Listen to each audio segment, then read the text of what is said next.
Okay, guys, we are live. Somewhat belated, but live nonetheless. For those listening at home, welcome to the Live from the Sword Coast podcast. My name is Kevin Madison, and I will be your friendly dungeon master this evening. Tonight, we are continuing on with our ongoing campaign, playing the old Scales of War adventure path using Robert Schwab's awesome Shadow of the Demon Lord role-playing game. With me tonight are several of our regular fixtures. We actually should have everybody in the campaign at some point tonight. We're just experiencing a bit of technical difficulty with two of our players. I have no idea what order everyone logged in on, so I'm just going to go through the order I have you on my screen, guys, and you can say who you are, who you're playing, and then we'll hop into Roll20 and start trying to kill you. First up, Cork. Hi, I'm Corey. I'm playing Xavier, the interdimensional man of mystery. Man-child of mystery, perhaps. And, yeah. And next up, we got James. Hi, I am playing Ember, a tiefling wizard. I almost forgot for a second. Yeah. What am I playing? And next in the row is Jeffrey. I'm Jeff. I'm playing Oberon Bloodhoof, and he is a psychic healing minotaur. Mm-hmm. And last but certainly not least is our resident Steve-O. Yo, I am playing Nutai Lethalis, the roguish elf. Nice. Okay, and then joining us in a whenever they sort out their issues will be Dave playing Rackus Bloodhoof, Oberon's big scary brother. Although Oberon's quite scary and big himself, so maybe it's about the same. And then Brent's playing what's his character's name? Kalen, thank you very much. Yeah.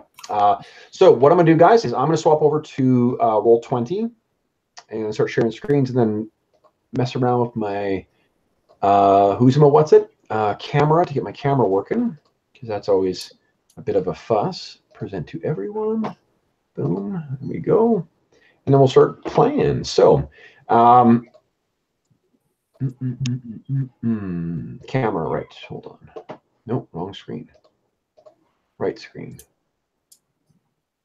Yes, there we go. Turn camera off.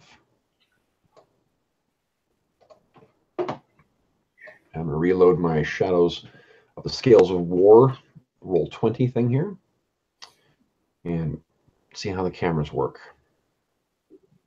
Camera is working for me. None of your cameras are working for me, but I think that's because of this new stupid interface they've got. Newfangled. Yeah, which is kind of frustrating. I really, this weekend, I'll take a look online and see what the heck is going on with that, because it is frustrating that none of your cameras are working right now. Receive from others. Let me try turning it to nothing and reconnecting. And then let me try changing it to video only and reconnecting and see if that works. It does not. Can you guys see yourselves in your cameras? I see myself. I see myself. On the Roll20 call, or sorry, on the Google Plus call, or on the Roll20? I see your video on the Google Plus, on the Roll20. Oh, do you? Okay. Okay, cool. Well, that's one step. At least someone's seeing me. Can you guys see my video in Roll20? No. No? But let me go back to Firefox. Reloading. Nope. Let's see here. So I've actually got mine in, because they're saying that Google is... Hey, I see you, James. So Chrome is working. I see you now, too. Nice. So we got 2 cameras working. That's a step in the right direction. Are you using Chrome again now? I'm using Chrome again tonight. On Wednesday I used Firefox, but I'm using Chrome again tonight. What if I try switching to Chrome? Yeah, I'm using Firefox for Roll20. I'm not getting a video on either. Are you? Sorry. Steve, you still have your camera on the Google Hangouts. You have to turn that off. Okay.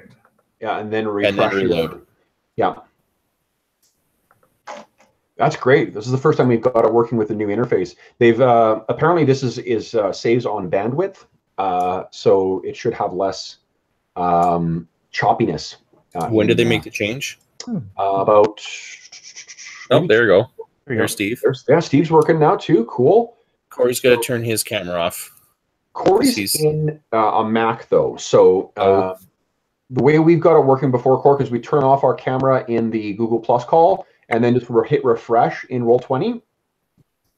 Okay, hold on 1 second. It'll pick up the camera in that because we can't get the cameras working. That'll be great. Whoa. Yeah. So I want to get my video off here. Yeah, in the Google Plus call, and then hit refresh. That'll give me a chance to get my evil spells I'm using tonight. Ooh, spells. Okay, now I don't see your video anymore. In Roll20? Right. Mine just, I don't know, it's not happy still for me. Google Chrome. Going back to Firefox because it's... Yours is really choppy? Oh, it doesn't work at all. It's flashing. Oh, that's weird. Yeah, not worth it. Did I mention that I set up the flashing map? Yeah, the seizure map. Oh, Reflect. It's the mid-90s Japanese cartoon map. Okay.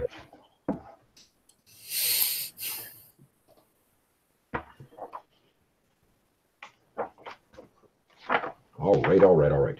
Okay, so once we get Jeff back on, if we can't get your camera working, Cork, then that's fine. We'll just carry on as usual. As long as you can see the map, and we can capture your audio, I am not fussed about the camera. And over on Jeff, you're back on into our Roll20? Yep. Yeah, okay, great. Okay, guys, so what happens is there is a brief moment where you feel that fluttering in your stomach that usually presages a disappearance of some of your allies and appearance of others. And you guys spare a quick glance around, and what you see is, I'm actually going to just move some of your guys because I think I've moved you up closer than what you were. Because where we left things last time, over on, I saw you black out, so maybe your camera's about to start working. I don't know. I don't know either. Let's see. Because Rackus was standing right here where I'm pinging.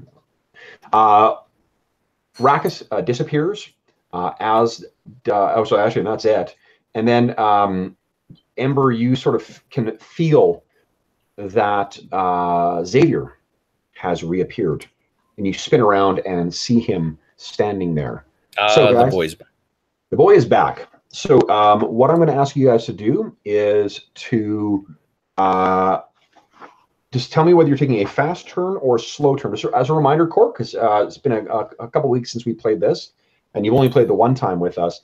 At the start of each turn, the way initiative works, you pick whether you're taking a fast turn or a slow turn. On a fast turn, you can do an action or you can move. But you go before the bad guys, then the bad guys take a fast turn, and then there's slow turns where you can take an action and you can move. If you're taking a fast turn, make it green. If you're taking a slow turn, make it red. Okay, and almost everyone's marked. I just need to finish looking at some stats here, guys. Where is he? Wait, did I print it off? Me? Was I that clever? Did I think far enough ahead? I did. Look at that. Aren't you guys impressed? Whew. Very.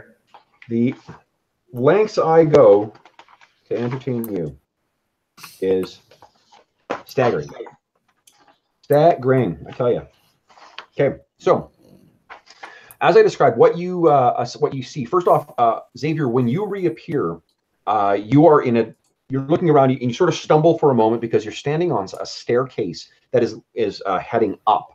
Around you are the same slate gray kind of engraved, or not engraved, but bas-relief covered walls of a mausoleum that you last found yourself in. Only here, you are the ambient temperature feels about maybe 15 degrees colder. It's so cold, in fact, that you can see your breath drifting away. And at that point, you can hear a shout from further up the staircase and you can see Nute, your one of your elven companions, is standing next to you. Oh, Dave's trying to ping here. Can someone tell Dave to get in? I've trapped them in blackness.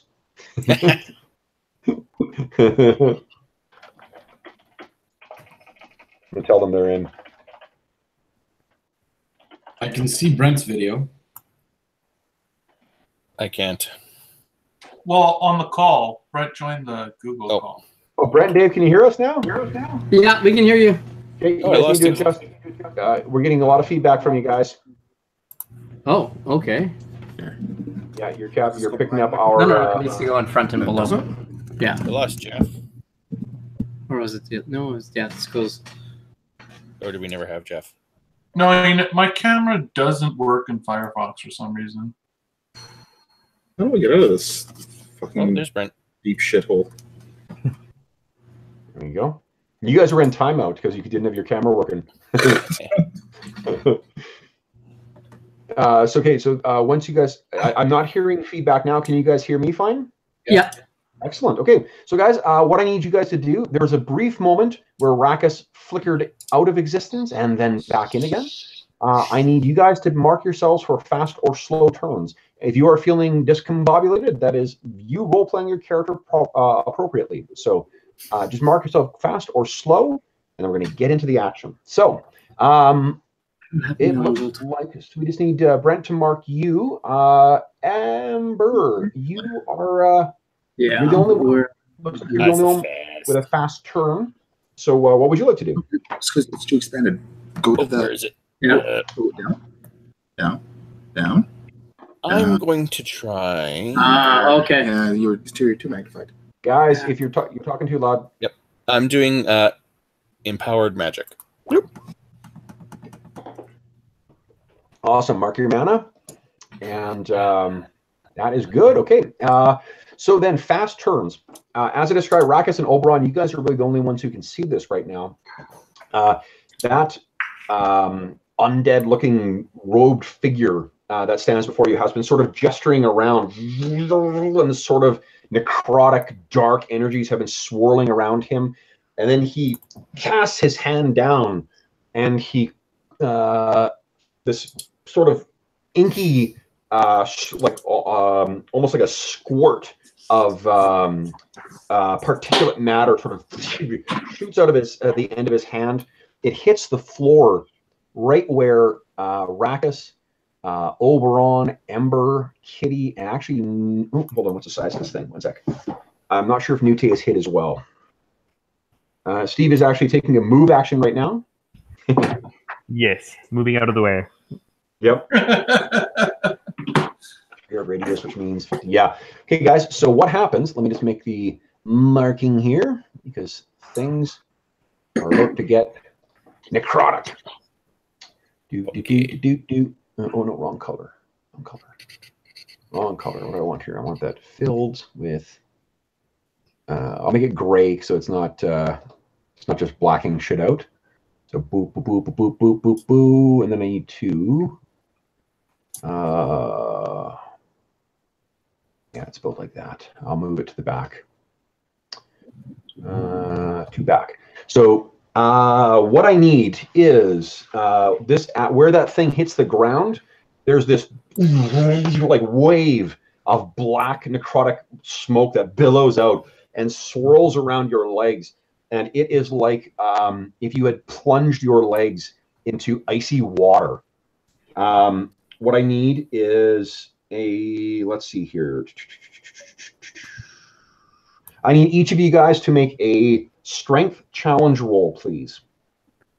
Me too, Kev? Yeah. Nute, Ember, Kitty, Oberon, and Rackus. Xavier and Halen are the only ones who are not subject to this. Any boons in there? Well, no, Xavier doesn't have to make it. Xavier and Nute do not. Nice one, Oberon. Great roll. Ooh, Ember, that ain't good. Of course. Can I use my trickery? That means you wouldn't be able to use it for anything else this round. That's right. I'll take that. That's okay. Yeah, go ahead. That's a good plan too, because This is serious stuff. Kitty's fine. Nute is fine. Nice. So I think that's I just need to. Oh, Rakus is gone. Yay, nice. Over on Rakus. It's only Ember who's really badly. Okay, so then, guys, what happens is Ember. Oh boy, Ember. Wait. Ember. Can I use a fortune point to succeed? You can. Yep. Bam, done. That's actually a really good call because that would have been real bad for you. Okay, so what that means then, Ember, is you take 9 points of necrotic damage. And actually, I'll just apply that to all of you guys. All of you guys take 9 points of necrotic damage. So please mark, not Xavier or Halen, but everybody else. Kitty included. Even if we passed our strength roll? Yeah, you would have taken 18 if you had failed. Yeah, it would have been 2 points and I would have been dead. Yeah. Oh, yeah. That's what I'm saying. Glad. Good call. So this thing, it explodes. It spreads out, and it hangs about. Shit. Oh, it's actually a sphere. So this whole thing encompasses you guys. You're swirling around in this choking, burning, biting fog. Now that was his quick action. Then the Deathless Porters, I think they're going to charge. I think we're going to be making a new Friday night game. This is my clever way of transitioning to Ars Magica. This is going to be the TPK. Okay, so this thing charges in. He has 1 Bane on the attack roll against Rakus. Rock and roll Maracas. 12 does not hit him. Actually, it's less than that. It was a 2. And this one goes charging in on you there, Oberon. No, I rolled a -4, so I think that you hit him. Okay, so we have falls onto your spear. Now that chilling bone, numbing cold actually seems to get worse, Rakus and Oberon, as these things engage with you. Now, Brent, I've just noticed that you've marked a fast turn as well. So sorry, you actually should have been able to go before everything, but I'm not going to go back and bomb Berlin. I'll let you go now, or you can just take a full action and do both. Okay, so at this point, it doesn't matter whether I'm green or red, right? Well, no, because So if you have a red, Brent, you get to make a move and an action. Okay. So I mean, if you don't want to take a move or an action, if you want to have only half the actions, I'm fine with that too. No, I will change myself to red. Okay, so we're on to slow turns, guys. Who wants to go first? Me. What do you want to do? Now, I Brent, want to fly above everything. That means you're moving through that sphere. Then Do you have Can I wings? fly above the spear? nope, you're in a dungeon. So that encompasses. That is a sphere. Like it's a sphere. So the height is the same distance as what that block is there. Okay. Also, remember to role play a character appropriately, Brent. You don't know what the hell's going on. Oh yeah, I guess I can't really. Yeah, you haven't seen all. My Eldritch Vision wouldn't work or anything, right? I can't see shit. Not at all. No, it's completely obscuring. But I saw them before the spear came out, right? No, because you're at the bottom of the stairs, or near So the bottom of the stairs, right? So, at all. what's that, Brent? Okay. I'll let someone else go because I wouldn't honestly. If from the characters, if I couldn't see anything, all I know is there's a big blackness in front of me, and you can hear the screams of your allies. Okay, so why doesn't someone else go? I mean, you can still go later in the turn, Brent. Who would like to go then? Yeah, I'll do that. Right now, those 2 Deathless Porters are sort of blocking your way, guys, as well. So, Rakus or Oberon, maybe one of you guys want to go? Rakus will go. Rakus is building up his rage. He's going to charge at the at the Drake in front of him. Well, you're engaged with those guys, so you can't charge. All right. It's Well, really, Dave. So if you say you're going, I don't want to like keep correcting you if it's unnecessary. I'm going to just remind you, charge is a specific attack. So if you're using it just for like narrative flavor, that you mean like you're going to rush in, or you're going to engage with them, or you're going to run over, that's fine, because narrative is just a charge is a very specific thing in the game. okay. So they would preclude that I couldn't use Vicious Horns at this point. That's correct. Yeah. Well, in that case, Rakus will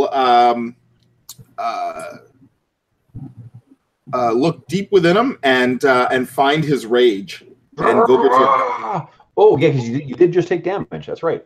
Remember, that happens on when you take damage is when you want to trigger your rage as a triggered action. Oh, okay. So I could have done that last round then. Yeah, like when immediately. Fast turns. Gotcha. Yeah. So let's say you did that.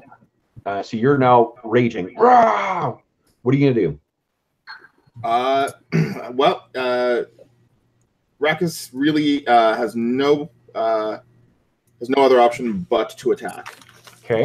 Now, here's something I want to remind you guys of as well. There's lots of very cool, non-just I do damage things you can do in Shadow the Demon Lord. Like, for instance, you can try and shove this guy out of the way. Where you guys are right now, you are trapped in that sphere, and it's going to keep doing damage as long as you're in there. If you want to clear the way for your allies, you're going to have to get those. Either you're going to have to retreat and then try and bring these guys to you, or you're going to have to push them out of the way so everyone else can get out of the sphere and into the room. Yeah, I think in Rax's current state of blood rage, he'd simply be concerned with just killing. Okay. So push it forward. Go ahead and make your attack roll. It'll be... Oh. So unfortunately, the swirling necrotic mists are causing too much stinging in your eyes. Your swing goes wide over his head. Use a fortune point. Yeah, I guess that makes a lot of sense. I will use a fortune point to re-roll that. You can just get a success if you like. Yeah, it's automatic success, and you got pretty good damage. All right, that makes far more sense actually. Okay, so mark off a fortune point, please. Done. And you still have a move as well, but you can't really move, at least not forward. Actually, I'm not sure you can move. Maybe squeeze back if you wanted, but that's it. Now, one second. I just want to quickly read this spell.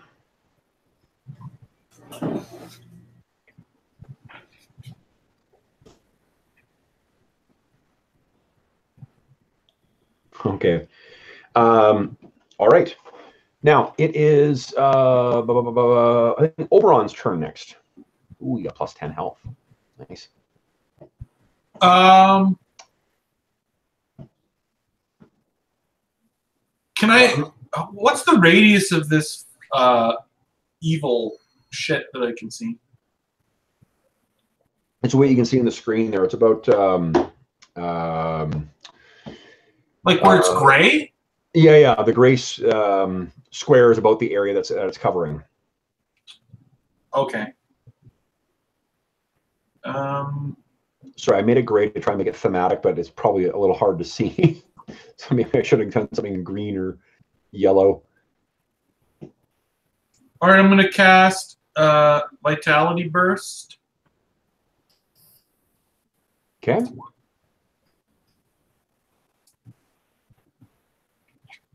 And I'm going to target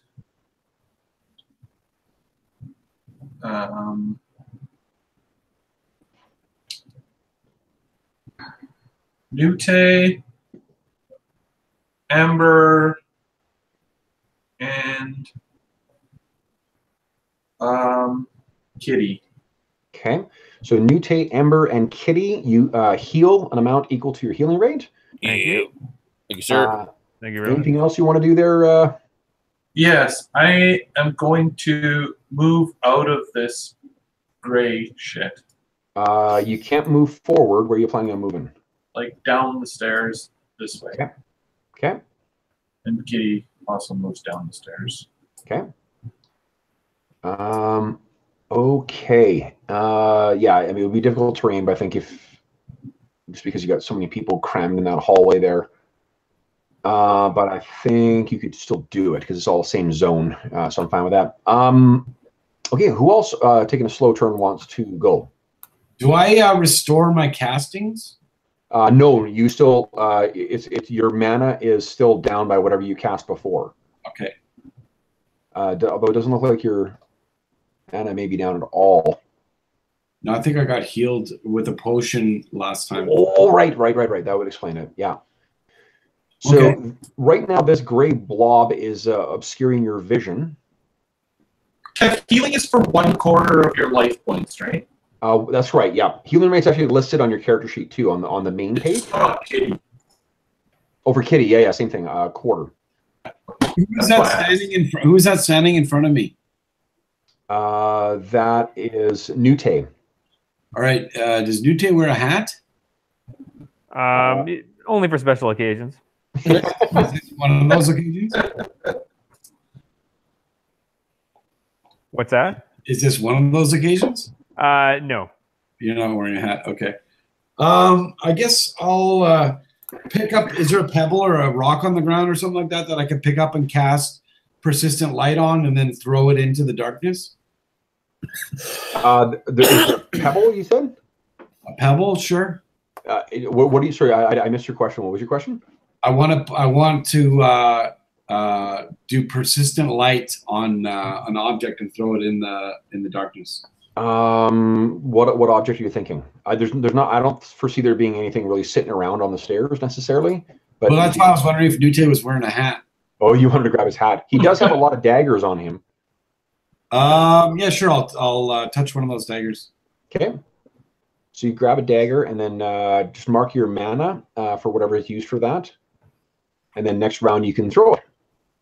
So it says 2 mana. So yeah, so just click on the token and then just reduce your mana by 2. And that's it for you. So Nute and that's Nute or Halen. All right, so can we see now? Nope, that thing is still there. So the lit dagger doesn't help at all. No. And yikes.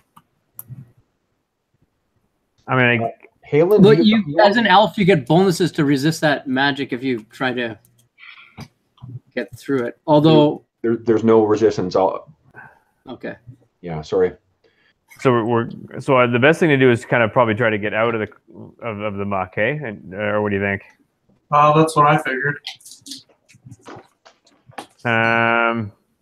Because we're kind of stuck. Maybe we'll force him to dispel to release the spell if we just sort of stand outside of it. All right. Well, Nute is going to back up down the stairs, reeling from this necrotic magic. Remember that, just guys, as a reminder, each of your characters does have once per day, basically, you can get like a healing, second wind type thing.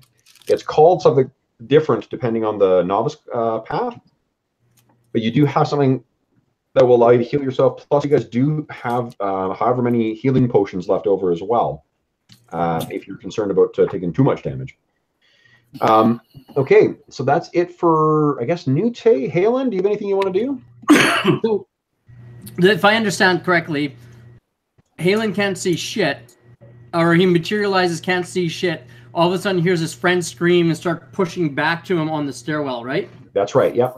Okay, I guess he'll back up because he has no idea what's going on other than people are trying to get their way back down. This is darkness. Okay.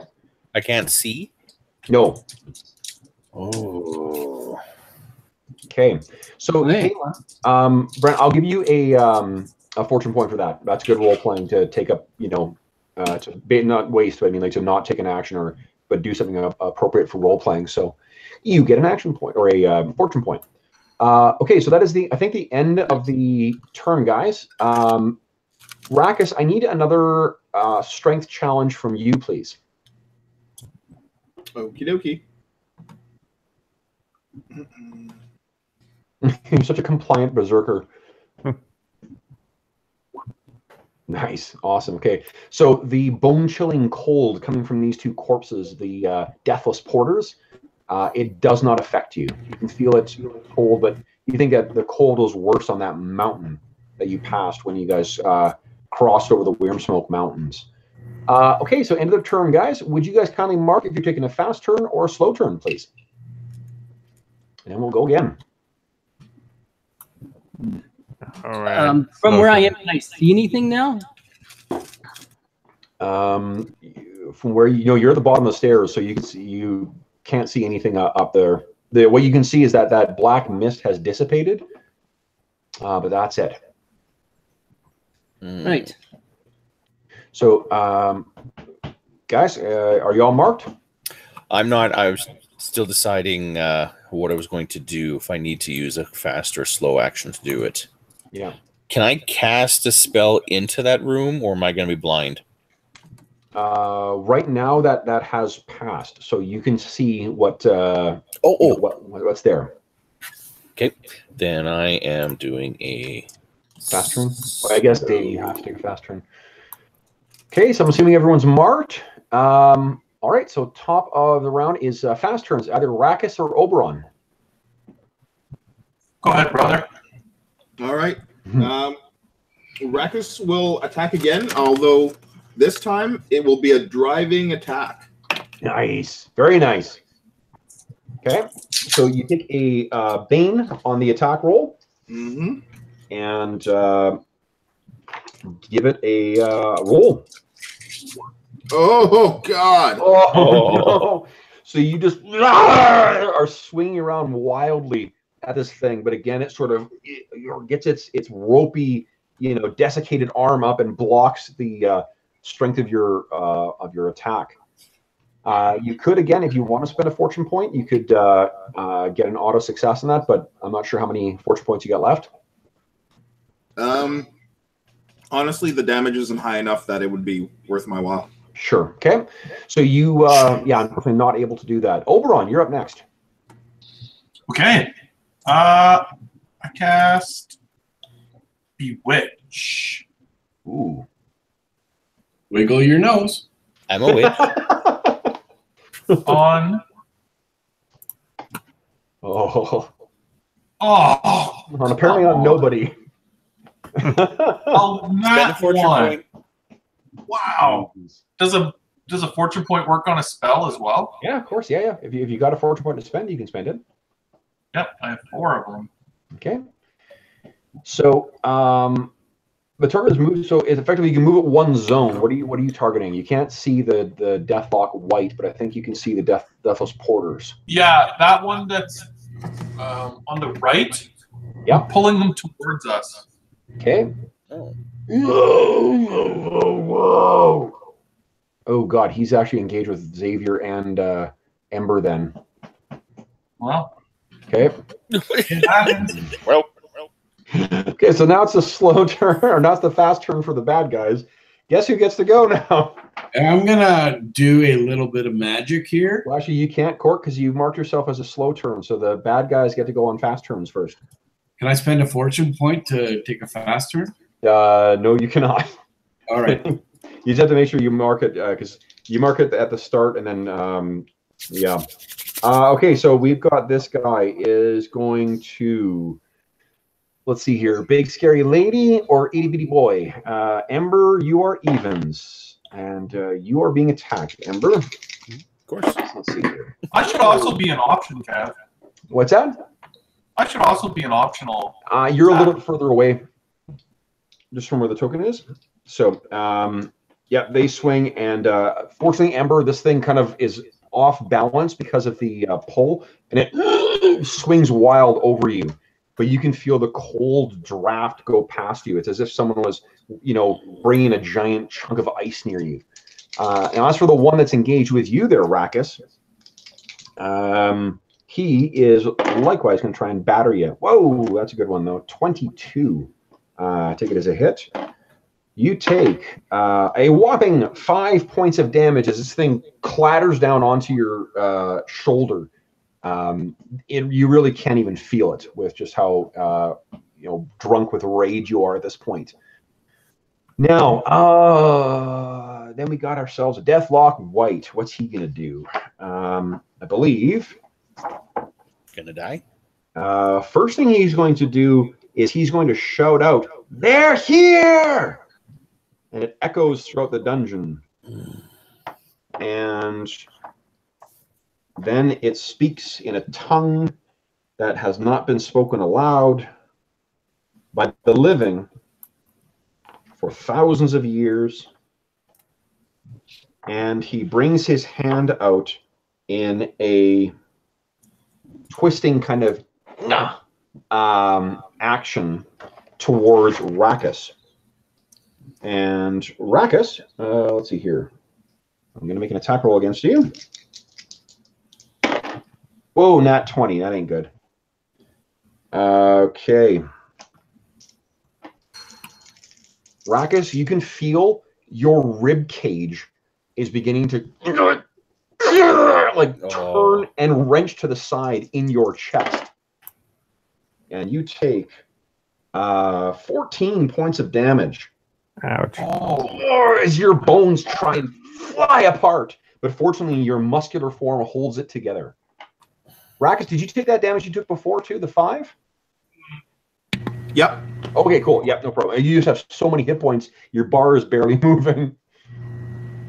Well, it should be fairly notable now. Oh yeah, no, that's I can see it now.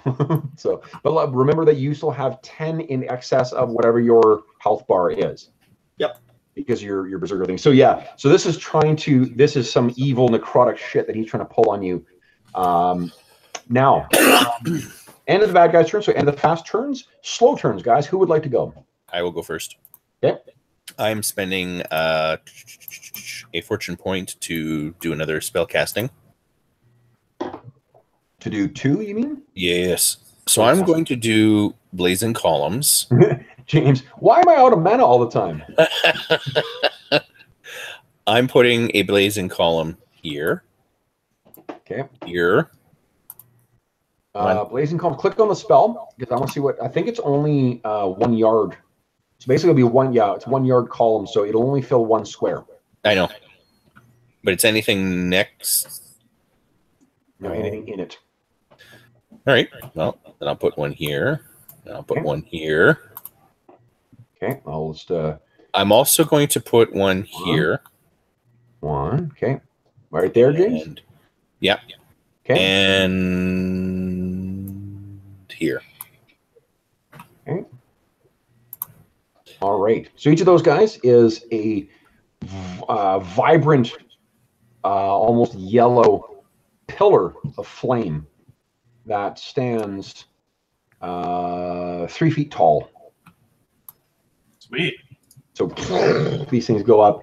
Anything that enters an area. So creatures in the target area must make an agility challenge roll. So let me make they make those rolls with a 1 bane because of my empowered magic.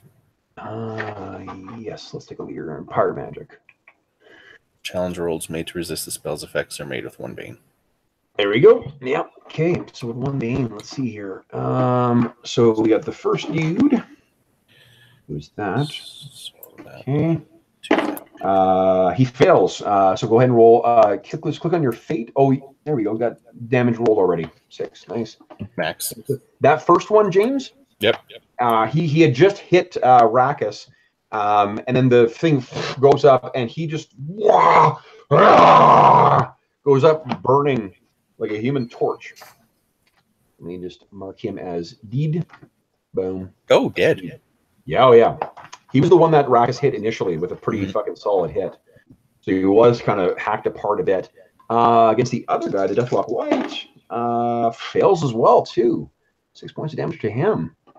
Bad news for you, Jack.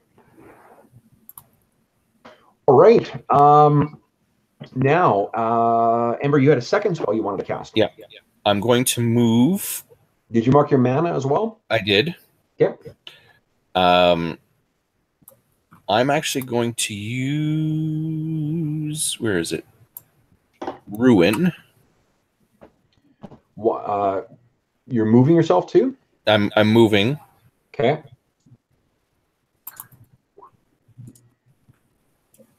Okay, so I don't have to move right next to him. I can move here. Okay. So I will take 1 damage. Okay.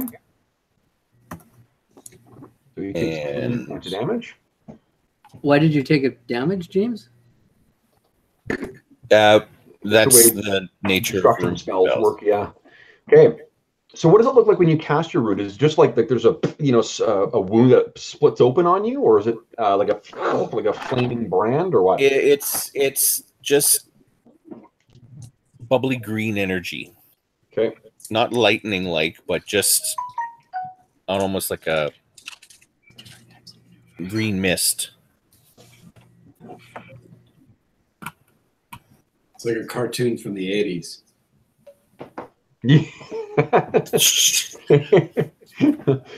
Okay, a Dungeons and Dragons ride. Okay, so yeah, he needs to make. Okay, here's the thing: is the undead in general can't be fatigued, so he will not be affected by that. Wait, what? The undead in general cannot be fatigued. Ah, yeah, that was the whole point. Okay, but you learn through doing. So that's it for yeah, Ember, yep. I believe. And now it is let's see here. Well, whoever else wants to go. We got Halen, Nute, and Xavier.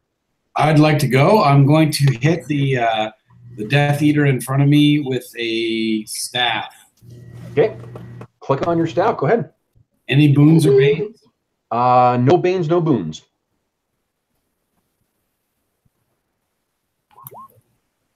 Ooh. So you swing your staff, and unfortunately, you're a child swinging a staff, so on the stairs. So it does not really connect. He sort of like batters it aside from your feeble swing. You can make him. What you could do is take a step back, basically, to disengage yourself from him. I want to use a fortune point to make that a success. Sure. Yeah. Okay. So you do hit him. Bonk. All right. You still have a move if you like. I'd like to retreat down the stairs. Sure. So just basically move yourself back just a little bit. I'm gonna let you take a step back, but that's only really way too far. Way too far. You're just basically not engaged with him. If you can run all the way down the stairs, Cork, but he will get the triggered action to try and hit you as you're running away. No, he won't. Because you're not moving very far, right? Right. Okay. So we got Nute and we got Halen. All right. I can go. Okay. Go ahead, Brent. What do you want to do?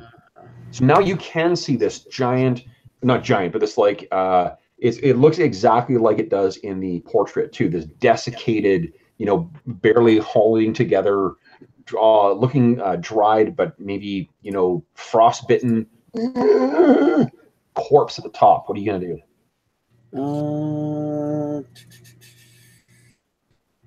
Oh, you know what I forgot to do too? Shoot. You guys got off light this time. Next time you see undead, we're making some fright checks too, because those are awesome. Hey, Kev. Yeah. So just to clarify for the system, so if I could use 2 spells if I do celerity, because that's that can be used in place of a move. Am I reading that correct? Click on the spell. Let me see. All right. Hold on. Let me pop up. Actually, I got the book open in front of me, Brent. Maybe I can. It's a battle spell, I know. So. You're right. We got it. Okay. No, it's an action to cast the spell, but you move twice your speed, and it doesn't trigger free attacks, which are like attacks of opportunity in this game. Right. But you could cast it as a triggered action, which is like a part of your action economy. If you use a triggered action to cast the spell, then you can move your speed without triggering any free attacks. So it would be, you could use your triggered action to move your speed, and then you still have your, and not take any free strikes. And then you could also do a move and still take an action. Okay. I don't Does really that know. make sense? Yes. It's okay. So the plan is, I'm not quite sure what's happening. So you're in. We're not doing Brent. We're using the abstracted movement as well too. So basically, like anywhere on the stairs is going to be one zone from where you are, which would be one move, and then any second to move up into the room would be a second zone. Okay. So I will run up here, see this guy, use my power to roll by him, and end up here. Okay. Yeah, that works for me. Okay. And then with my normal action, yeah, I will do a resounding attack. Okay. So remember to spend one of your power. Wait, do you have any power left? I'm showing you having 0 mana. I'm showing you your token shows you have 0 mana. Did you use up all your mana? I counted up, not down. Or am I? No. Okay. So the health does, but the mana does not, because the mana isn't like the one comes from a character or the character sheet, and mana is an optional rule in this. So just what is your mana, Brent? I have a total of 13. 13. Do you remember how much you used last turn? If not, I haven't used this game or the session, and I don't remember what I was. You entered the dungeon and you used a bunch of your spells before. So what I'm going to say, I'm just going to assume you used half. So half. So you are you have 6 left right now. Okay. Minus one that I just used is 5. Yeah, and what you can do too, Brent, is you can use your healing potions. Your healing potions can be used to restore a quarter of your mana instead. Okay. Okay, and each of you has 4 healing potions. I don't think you've used any of yours. Okay. Steve, make sure you don't fall asleep, buddy. I'm not. Okay. Okay, so if I use resounding attack, I'm making the attack with I get 2 boons. One because of the spell. Click on it, Brent. It'll take care of it. Okay, and it will add my trickery one too. Yes, it should. Okay, hold on. Is something not happening here? Nothing's happening. All right, take a look. Oh, okay, it's asking me to add. Okay, so I add 2 boons, right? No, don't add anything else. It's all the math is taken care of. Okay, let me take a look here. Your attack. Let's see here. 2 partners can't see making an attack. 1 boon on a success. Okay, so it only actually it did roll 2. No, it only rolled 1 boon. Wait. 14. Yeah, it only rolled 1 boon for you, so you will have to add your trickery boon, Brent. Okay. On a success that takes normal damage, but that's already the 20, so you've already hit your 20 plus. So you nail this light, and you can, because of your I can't remember what the rogue ability is, but you can take a second action now at some point during the turn as well. But okay, actually, so because I hit it, I will. That's Brent. Hold on, Brent. Just hold up. That actually destroys this thing. So you go racing up past the other one, and poof, it's down. So now you have 1 more action you can take because of your whatever it's called. Oh, that's sad. I didn't even get to daze it. Damn it. Oh well. Is it dazed and dead? It's dead. So, what would you like to do? I guess I came in a little faster, bud. What do you want to do? Hard, and I'll just move after I slashed it. I'll just move up 1 to sort of get a better take of the room. Sounds good. Then Nute, what are you doing? I am going to leap over this child. Nute is going to heroically leap over this boy, and then jab his sword into this thing's head. And here we go. Wait, which do I just click on it? Kaplow. Whoa! Nice. So that's awesome. And actually, it's nearly down. You do have a second action though. Well, then, as he's trying to remove the sword from his head, he'll twist the knife and then yank it out and try to do some damage. Well, take another shot. In other words. Sure. Yeah. Sounds good to me. All right. So just click on the one without trickery. Got it. Or backstab. Got it. It's nearly dead. Like you've wrenched it out, and its head is hanging like on a really weird angle But unfortunately, it's able to sort of batter its hands up and protect itself from your next attack. All right. Okay, guys. So what I need. I shouldn't have deleted that guy. Shit. Sorry, guys. Well, I'm supposed to mark the things. Brent, why do you keep putting your strength thing on there? To symbolize that I have my key focus up. Oh, there's logic. I thought you were just doing it to. Yeah, that's.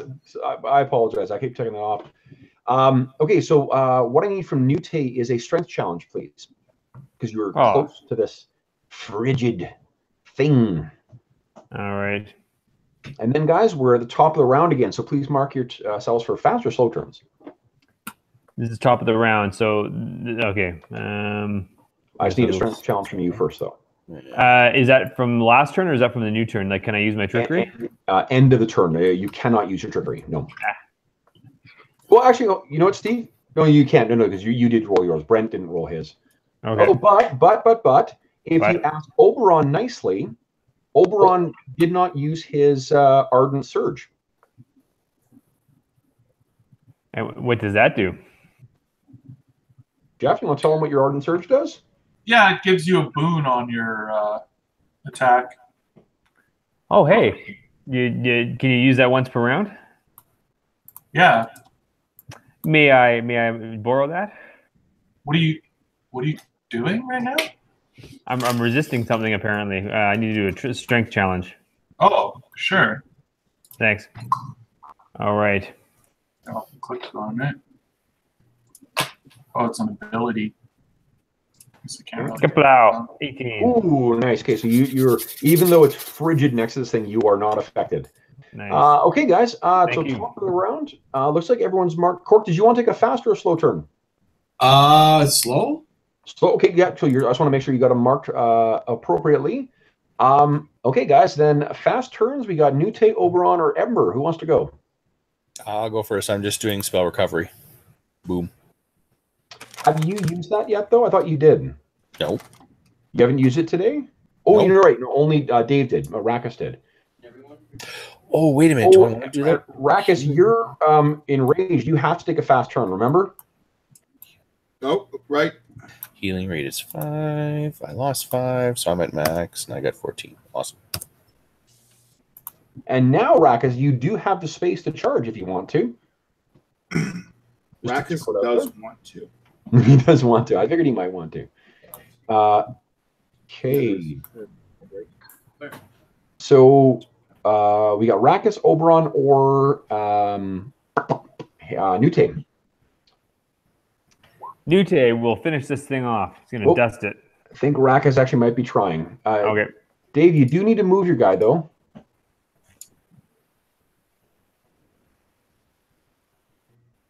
Is he? Yeah, there you go. Brilliant. Okay, so that absolutely fucking hits. So how do you annihilate this thing, Dave? So Rakus runs in, plunges his horns into the side of this thing, and just shakes his head until he guts and entrails are flying everywhere until it just collapses. As this thing falls apart, it seems like suddenly that chill that was in this room passes. And immediately, I mean, it's by no means warm. Where you are, Halen, it certainly is warm because you are sandwiched between 3 fires in there. Those little squares. I'm toasty. Those are exactly, you're like, ooh, marshmallows. Okay, so that thing drops down dead. What do you guys want to do? There are no obvious enemies at this point, so we don't necessarily need to go through the round-by-round thing here. What you can see up here, which isn't on the map as well, is right past where Halen is. Halen, I think you're the first one to notice this. Right here where I'm pinging, there is a body on the ground. Uh-oh. Well, before we end this, I'm going to spend 3 more mana and do one more spell. Sure. What would you like to do? Just cast this Vitality Burst again.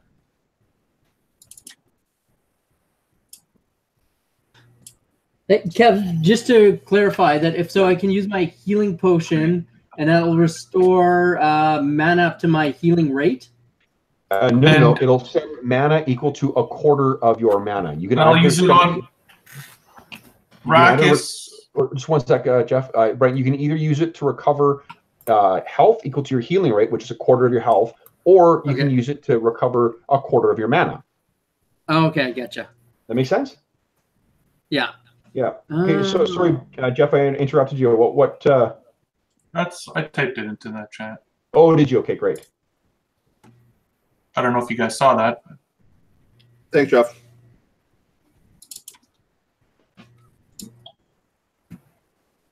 I'm just finding the list here quickly, guys, that I lost. Okay, so I'll use a healing potion to bump my mana back up to 6. Okay. Okay, so there, you have, remember, all your, there are some people left behind. If anyone wants to fill in the townsfolk who are behind you,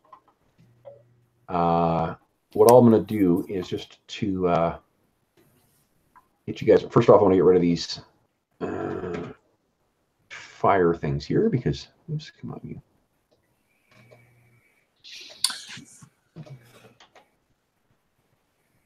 Oberon says, if anyone has any more of those potions, I would gladly take one.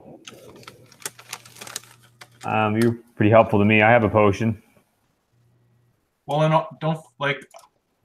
They also like the mana they give me is way more beneficial for how much healing we get out of it than the healing it gives you. Good point. You know what? Rackus will give Oberon all of his potions. Okay. Oh, how many did you have? How many potions did you have left? 4. 4. Nice. Okay, so let's take them off your sheet and add 4 to your sheet. Sweet. Well, I'm just going to put down 2 potions because he immediately drinks 2 of them. Okay. Nice. Okay. And as you guys go in, you have Svetoslav and Adric, Mirtala, and Zariska join you.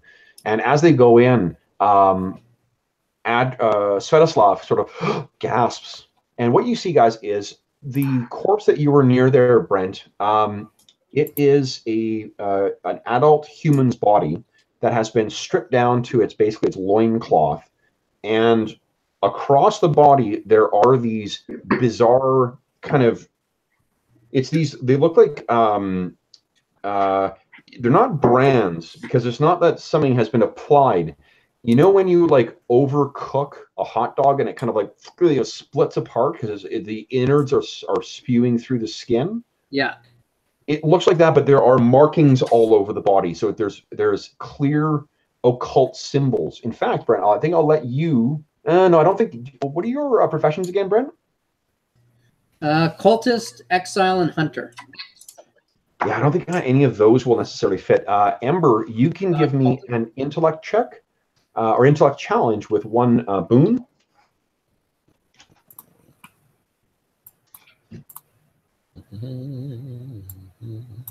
Because of your magician's apprentice or wizard's apprentice profession.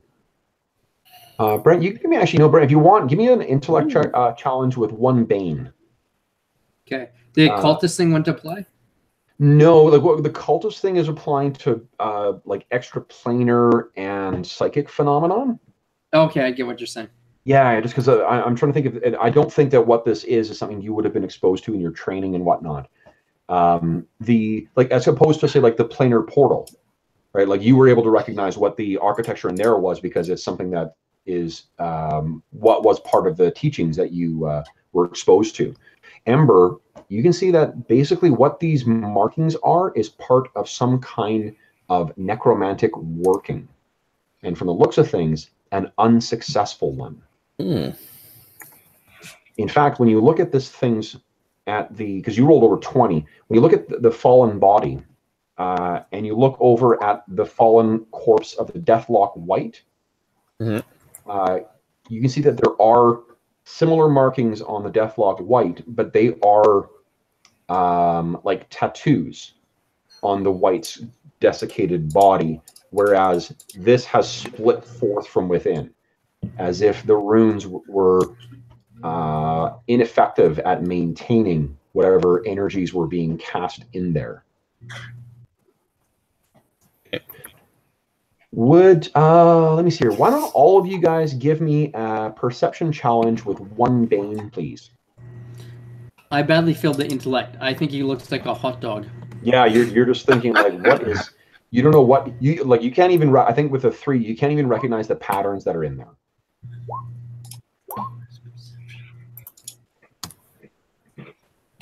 Okay. Ooh, Rackus. So 1 bane. So I'll tell the others that it looks like it may have been trying to make another of itself. The markings are similar on it compared to the body, but the body, I guess, didn't accept it. The Svetoslav, the old guy, kind of comes in and he you hear the sharp inhalation of a gasp as he says, Casimir. And Adric sort of looks at him and says, oh gods, what did they do to him? Look at this mutilation. And Zariska says, sorcery. Necrotic sorcery. So just as a reminder, Casimir was the male captain of the guard who was kidnapped by the hobgoblins when they raided Brindle, and was he and his son who were taken. So it appears that Casimir did not survive this ordeal. It may also give you some indication of what is in store for his young son. Now, I'm gonna listen at those doors. I want to listen at those doors. Sure. Yeah. So you go and listen at the doors. Give me a perception challenge. Now, do you think you have any profession that would grant you a bonus to that? Did somebody say listen to doors? Not the doors. Listen to the doors. Better set aside a lot of fucking time. I don't think I have anything that would give me a bonus. Oh, God. Not. Nute says, stand back.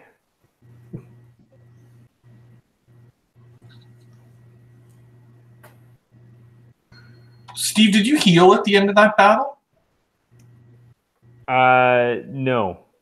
Because I used a healing thing on it. You should have healed 1/4 of your... I just noticed your damage bar looks pretty high. So. All right. Hey, Xavier. Xavier, you listen to the door, and you don't think you can hear... There's nothing moving in there. Nothing moving. No, you don't hear anything moving, at least. Is the door cold to the touch? It's cold to the touch, but not necessarily any more so. Not cold like what those deathless porters were like. Okay. Now, Rackus, you rolled quite well on your perception check, or your perception challenge, I should say. As you're sort of stomping, oh, you know what? Okay, so we didn't deal with the aftermath of his rage. What I'm going to suggest is rather. Yeah, you know what? He's suffering with a what is it? Is it fatigue that you have after your rage is gone? Or no, you have to make a will challenge. Yeah. When you stop going berserk, you become fatigued for 1 minute, which means you got a bane on all of your rolls. We're just going to fast forward through the fact that your berserk actually should have lasted for a little longer, and we would have had to have dealt with that. And instead, I'm going to get you to make a will challenge, please, Dave. And then we'll narrate what you saw there. Oh shit! So you gain 1 point of insanity. Yeah, I do. Oh yeah, Cork, you missed me doing an impression of a Minotaur last week or on the weekend. Can you do it again, or?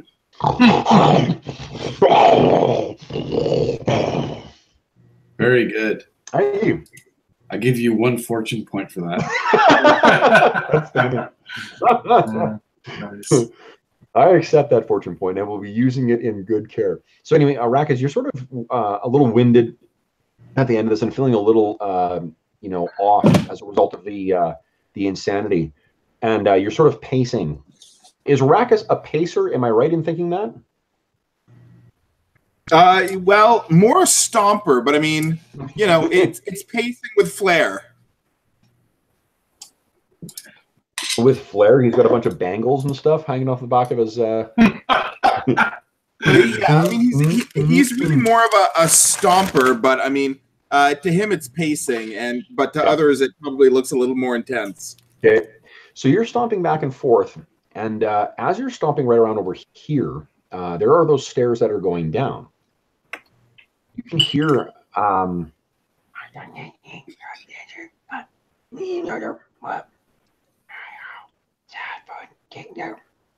There are a bunch of voices that are whispering near the bottom of the staircase. I'll call out to the others. They're more this way.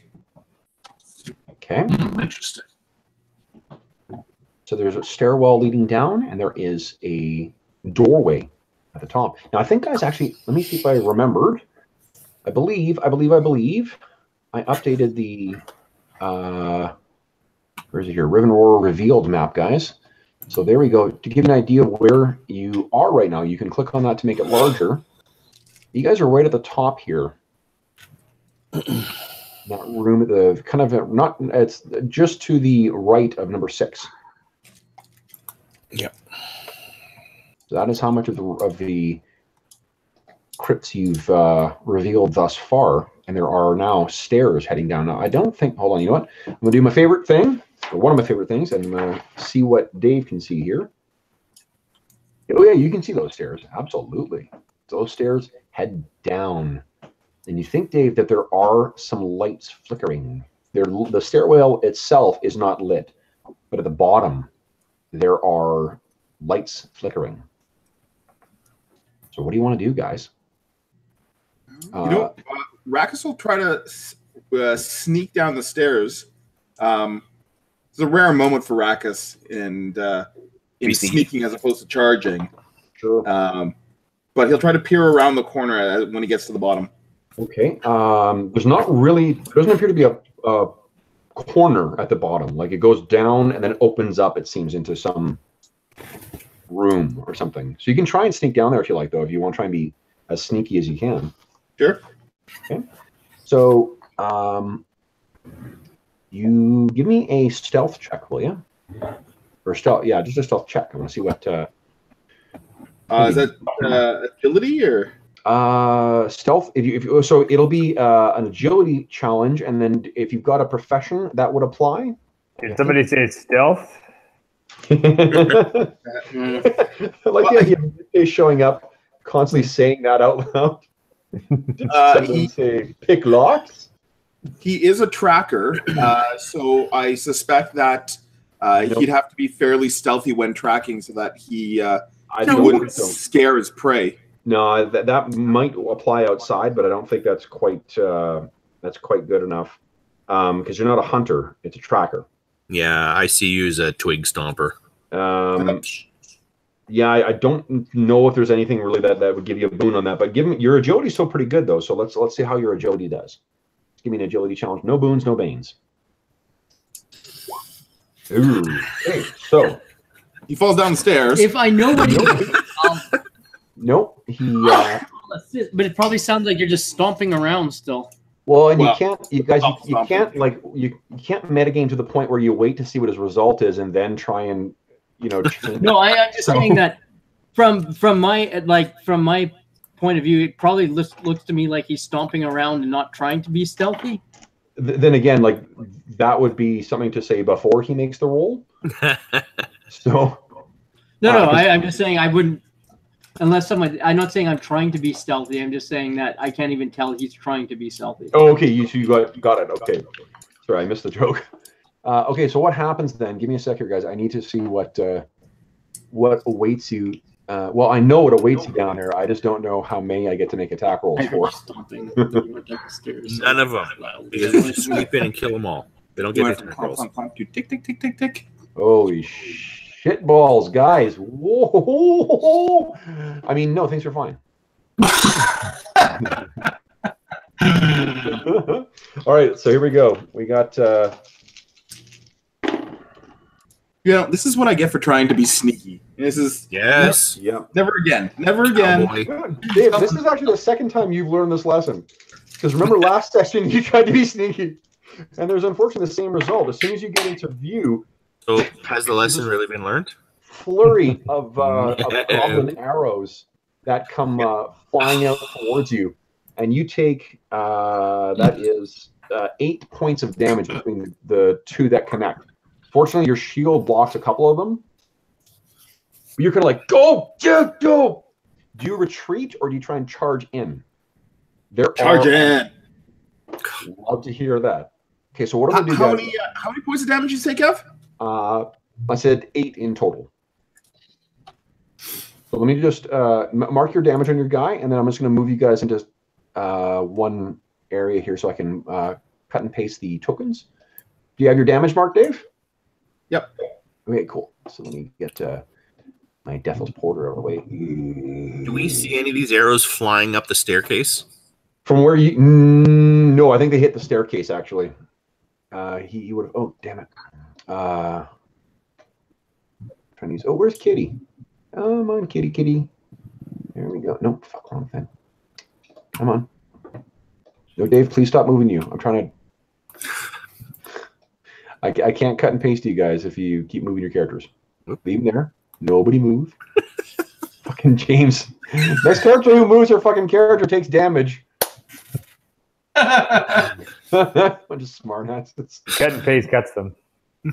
Yeah, the cut will be the really key word there. Okay. Let me cut over here. Guys, teaming up on me. Bunch of jerks. All right. Now, oh, and was I clever? I may have been. I may have actually set up the lighting so I can have only Dave see what's actually down here. Yeah, it is. That's great. Oh, that's great. Okay, good. Okay, so Dave, I'm gonna let you. I'm gonna show you what you see. Let me just see what. Make sure I've got this set up the way I want it. Oh, that's fucking awesome. I love dynamic lighting so much. Okay, guys. So here's the exciting shit you see. Brent, kindly don't peek at Dave's screen. Boom. Dave, that's what you see. So you go ahead and charge yourself into whatever you want. I thought you said there was light down here. There is light down there. Can't you see? Oh, hold on. Yeah, you just made it's the bottom right of the map. That's where you. Why don't we see it? Because you guys are at the top. You're still at the top of the stairs. Oh, fucking unholy ball sacks. All right. So go ahead and. Do you want to tell the rest of us what's going on? I will move to the input value. Yeah. So Rakus will call up to the rest of his compatriots. There's blood to be spilled down here. Okay. So Dave, let's see here. Why don't we? You can finish your charge into wherever you're going. Mm-hmm. Because they made their attack on you, and I'll let you make your attack on them, or on one of them, and then we will do normal initiative. Yeah, you know what? He's gonna go straight for. Awesome. Oh, good call. Good call. Okay, so you go charging in. Go ahead and make your. You still have a triggered action and a regular action, so. So actually, seeing as he charged in, can he go in using Vicious Horns? Yes, absolutely. So you should be able to click on that normally, and then take a Bane on your attack roll, please. Big money. Yeah. Oh, wow. Yeah, that's a 20. So you do 2d6 extra damage. Holy shit. So go ahead and click on your fate dice twice. I think actually you might be enough to fucking kill this thing. Yeah, actually, you know what, Dave? Don't even worry about it. You annihilate this thing. So this guy, it's a little goblin, green-skinned, only about 3 feet tall. He's got a bunch of accoutrements and jujus and whatever else on him. And he looks up and sees you, and then, the sharpshooters all unleash their bows or their arrows. You go charging forward and hit their leader and gore him up into your horns. He dies. And you don't have another move left. So what you could do is you could... If you want, Dave, you can make a lunging attack and try and hit something else that's not quite in your range. You just take another bane, so it'll be 2 banes on your attack roll. You want to try doing that? Rackus will, I guess the closest one to him would be right here. Yep, works for me. Oh, Go ahead and make your attack roll 2 banes. Let's see how you do. Right.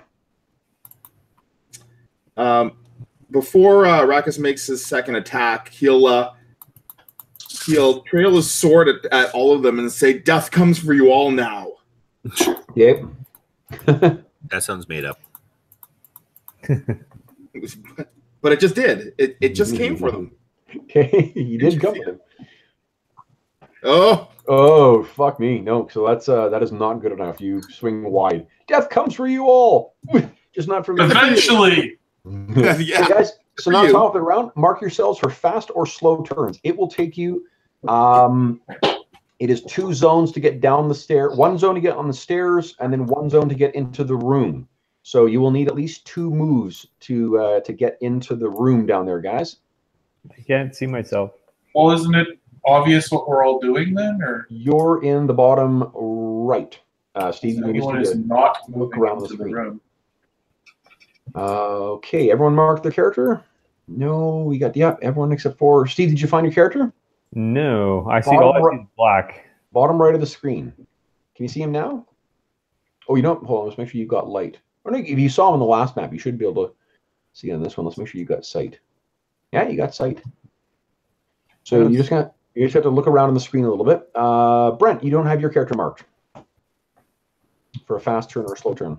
I don't mean to be a pain. I'm so, in roll 20. I'm at maximum zoom out, and I don't see anything. But black. I just see all the way to the right on the scroll bar. I am. Do you see all I see? I see one character, and it's who is that? Hold on. You. No, it is. Oh, there. Now they appear. You guys can't see much right now. So, is Brent there, or is he stepped away? I don't know. His camera froze. Dave, is Brent there? I'm here. Yeah. I'm So just zooming in on my guy. Okay, you mark your character for a fast or slow turn, please.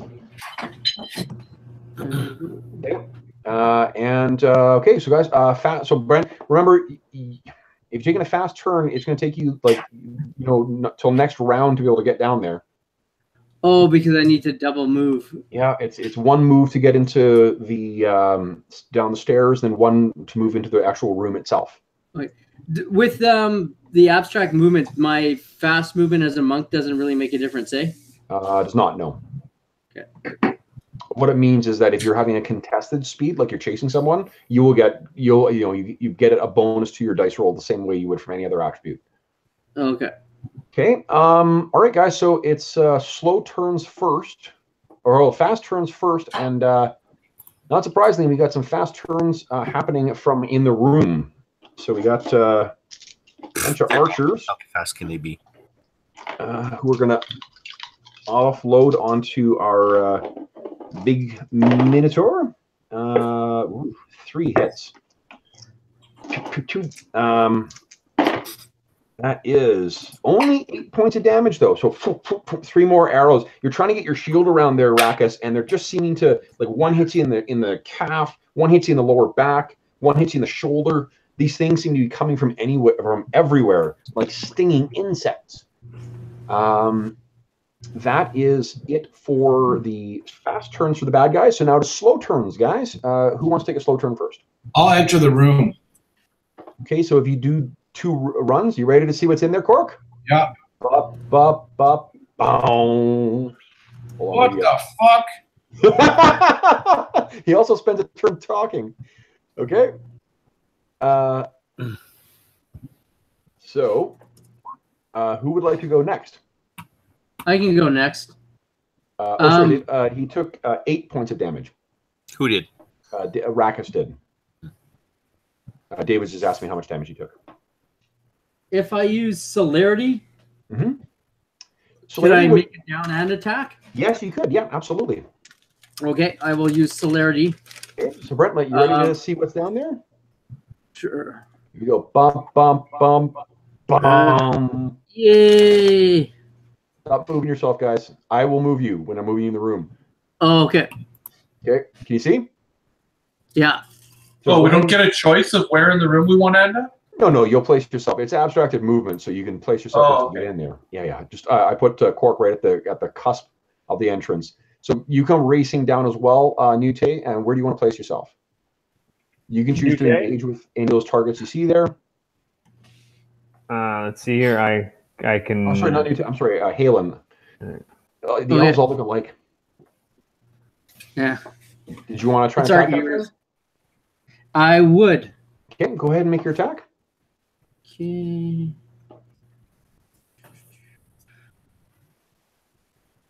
Or actually, if I wanted to, so when I entered the room, if I wanted to do with your abstract movement, how would mountain fall work? Click on the thing.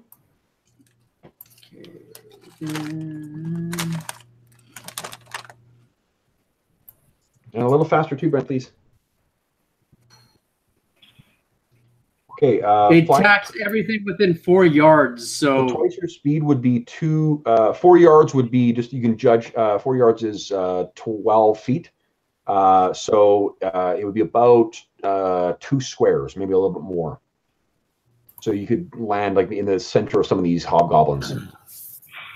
So it'll cost you 3 mana as well. Did you mark your mana for your celerity? Not yet, but on 6 plus 3, so I'm down to 3. Now it's all up to date. Okay. So if I put myself here, I should be able to get those 4 guys, right? Sure, yeah. Or Brent, just pick one, okay? Let's not. You'll get. It's not chess. Okay. So, all right. So they need to make a agility challenge from each of them. Okay. I got 1 failed. So there is one of them that takes 7 points of damage and is knocked prone. So it's this dude over here. 1 second here. My 7 is 6. Okay, and the guy with the purple dot is prone. Wham! You hit the ground, and the earth sort of cracks out from there. Did you mark your mana for the mountain fall as well? I did. Okay. Who wants to go next, guys? That'd be me. Okay. A double move into the room. Sure. Okay. So ready? Yep. Bump, bump, bump, bump. Meh, that's okay. I'm gonna use a fortune point. Okay. And I'm casting Conjure Medium Monster. Ooh, okay. So it's going to look like Amber again, except her claws are elongated. Okay. Boom. So that appears about there. Oh yeah. Yep. What's the range you can summon it? Bugger nuts. I think well, everything here is within short range. I imagine it's short range. Yep. Does it make an attack as soon as it arrives? Doesn't say. Just says you compel a medium monster or click on the spell. Oh, right. 1 compelled medium monster appears. It remains. Okay, you know what? It's in James. If you could look up about partway through the magic section around conjuration, there are the rules for what a conjured spell, what a conjured creature can do. Here we go. Conjured monsters.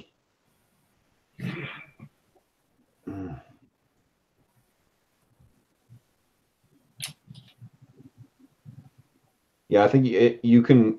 It's compelled, which means that I think you can spend a triggered action to get it to do something. Let me just double check here, guys. Sorry, I didn't pull out my. Oh, you know what? Sorry, I've got the reference cheat sheet, and if I open it once, I can just leave it open. So compelled is cannot use actions or move. Instead, during each fast turn, the creature that bestowed the affliction can force the compelled creature to move up to its speed or to use an action. So where did you want to have it summoned adjacent to something there, James? Right here. Okay. Boom. So there we go. You can only engage with one of those, though. So do that. It's got a special attack, though. What special attack? Frenzy attack. Attack 2 different targets with its natural weapons, making each with 1 bait. The fact that it has to be engaged with those targets, though, because it's melee. Okay. I agree. That's great. He can be engaged with 2 things, but he can't be really. He's not big enough to be from where those things are. He can't engage with 2 of them. Okay. But anyway, it's not fast turn. So that's it for you. Who wants to go next? Me. Nute, double move. Double move. Ready? Bop, bop, bop. Boom. And Oberon or Rakus are left to go. I can go. Okay, so you gonna double move as well? Yep. Here we go. Jeffrey, this is what you see. Boom. Okay. Okay. And then Rakus, I guess. What are you doing? No, I'm going to spend a fortune. I want to be right here. Okay. When he sees the bloodied condition of his brother, he instinctively casts a spell on him. Nice.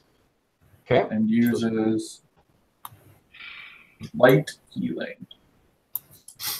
So you can heal. Okay. Dave. So Rakus, you heal your healing rate. Thank you, brother. Nice. Okay. Then looks like Rakus is the last one to go, and then we're at the top of the round again, guys. And remember, guys, when you take your turn, please unmark your token. All right. So Rakus looks over and sees Halen in a fairly precarious position, and seeing the opportunity to charge in. Yep. He will do so using Vicious Horns. Oh, go ahead. Right here. Yeah. And let's see.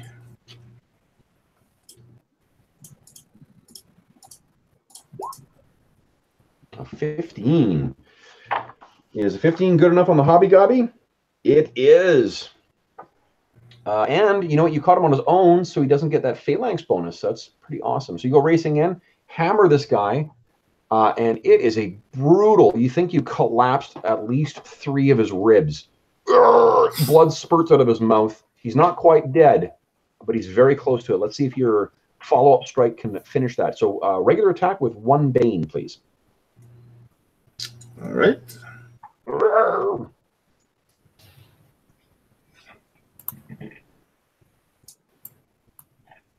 And then next up could be a Oberon, you taking a fast or a slow turn? Oh, a slow turn next. Oh, sorry. I guess that's for next round. Rakus is taking his last action. Whoa, okay. So actually, Dave, you know what? You hit and you fucking kill this guy. So what does that look like?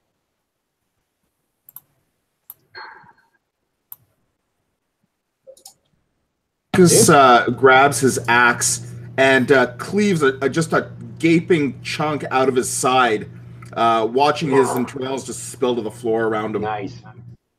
Awesome. Okay, guys. So now it is end of the round. So everyone mark whether they're taking a fast or a slow turn, and we'll get in on it.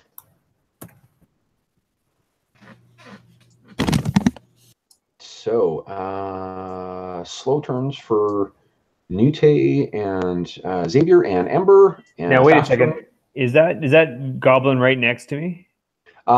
He kind of is. I don't think you're engaged yet. So you can take a step to get in on him if you want.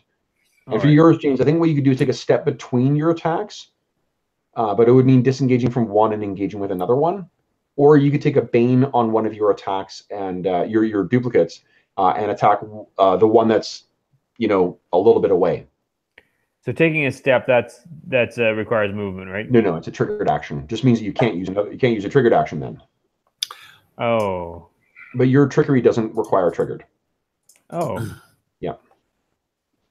So first we're on the fast turns, guys. Oh, Nute looks like he's taking a fast turn now. Okay, so it'll either be Halen, Nute, or Oberon. Who'd like to go? Nute is going to step in and slash at this goblin who's right beside him. Give him shit. All right. Here's my thing. All right, here we go. And then next up will be Oberon or Halen or the conjured monster. I can go next. Okay. Boom. Whoa. So, Jesus, he's nearly dead. You slip past his defenses there, Steve.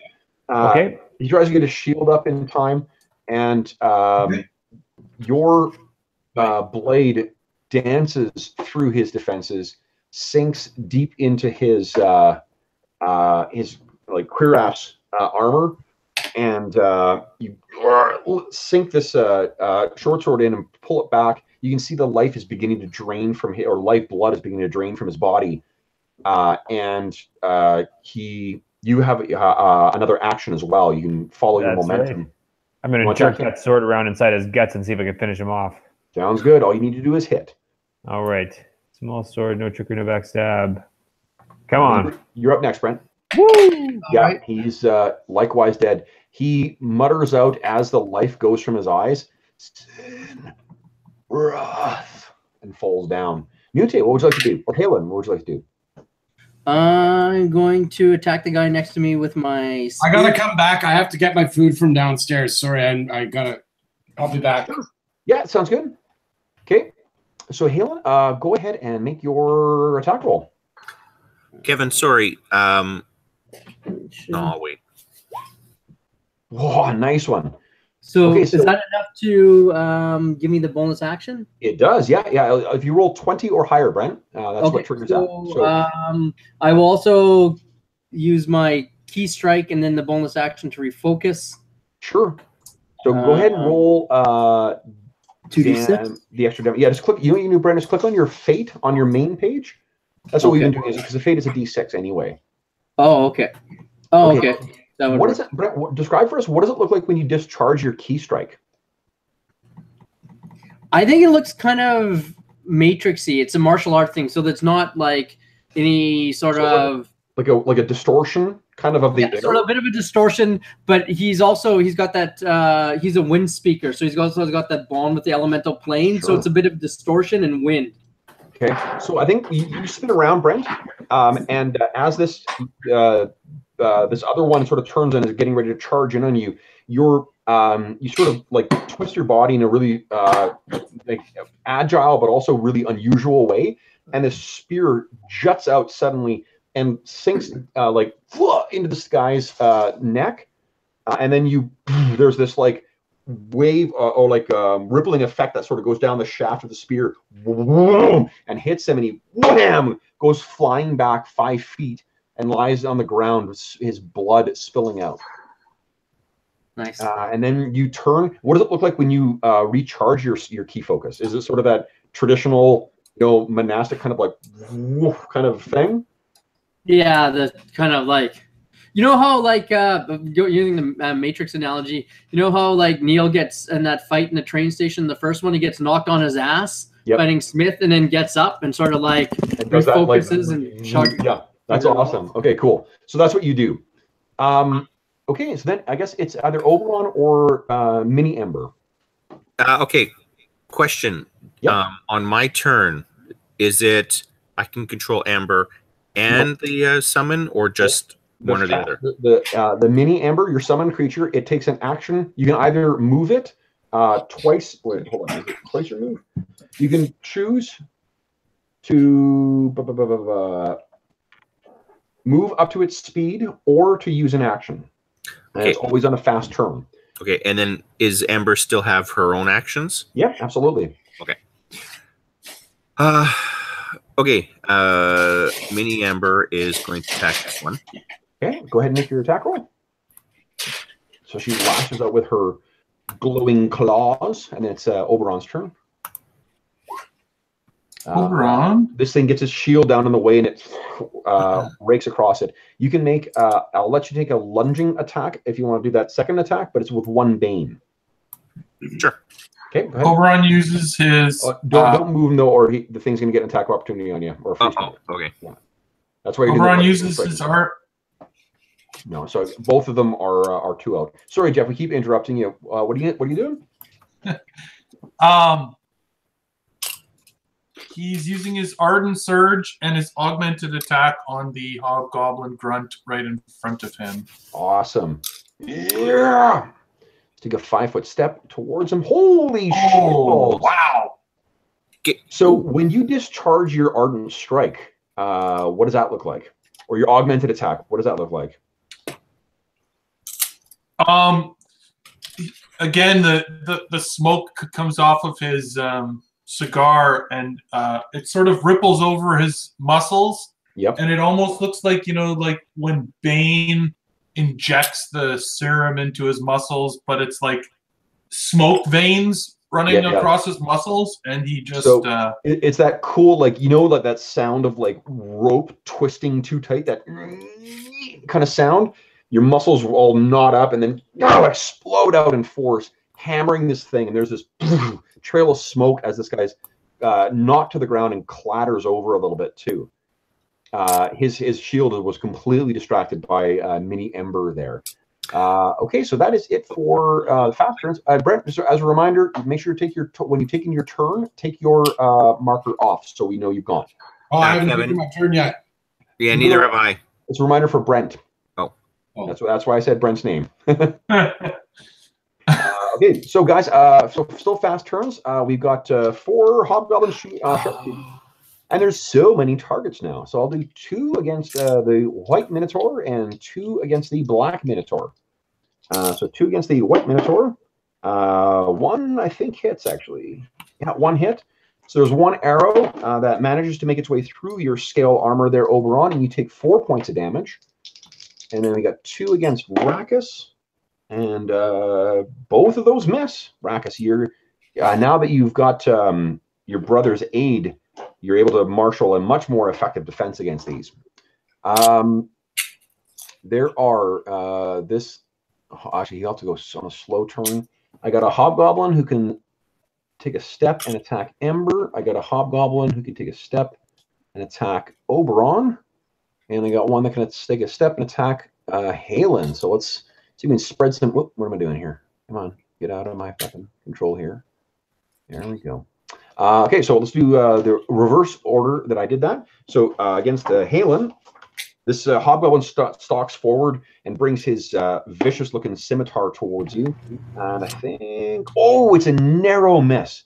You finished like refocusing your key, and you see him coming in. You sort of just peek back, and the sword goes right in front of your face.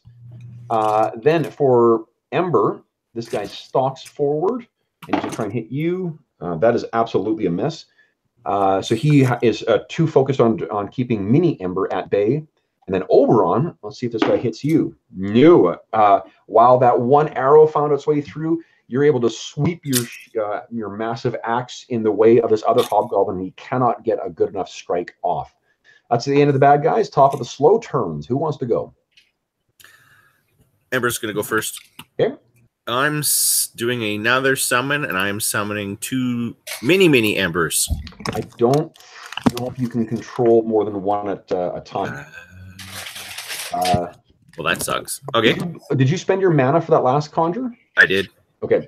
Hold on. Let me. I could be wrong on that. You can. You know what? Fuck it, James. That sounds fine. Go ahead and do that. Yeah. Okay. Where do you want to place it? Shit. Oops, someone fell. Everyone okay? One here, and I guess 1 here. Did you say 2 mini Embers? Yep. The small. Oh, right, because you're just doing. Okay, so I'm just going to do that. So 1 is there. Mark your mana, please. And sorry, 1 over here. Yeah. Is that right? Okay. Awesome. Okay. Anything else you want to do? I'm going to back up a little bit. So take a step. Like if you're. Oh wait, no, he's still there. No, I'm not. You can take a James. You can take a step, which is basically just like a 1 yard step and getting yourself disengaged. There. Okay, that sounds good. So then we've got Nute, Rakus, and Xavier. Nute will. That purple guy is still prone. Is he? Let's advance and then go take a stab at him. Awesome. So you'll have an extra boon because he's prone. Excellent. Thanks to Halen. Kablam. Holy shit. Okay, so he actually dies. He's trying to struggle to his feet, and he looks up in time for you to just, like as if you're putting it into your scabbard and out. Your dagger goes in and out of, or your sword, I should say, goes in and out of his eye, and he dies.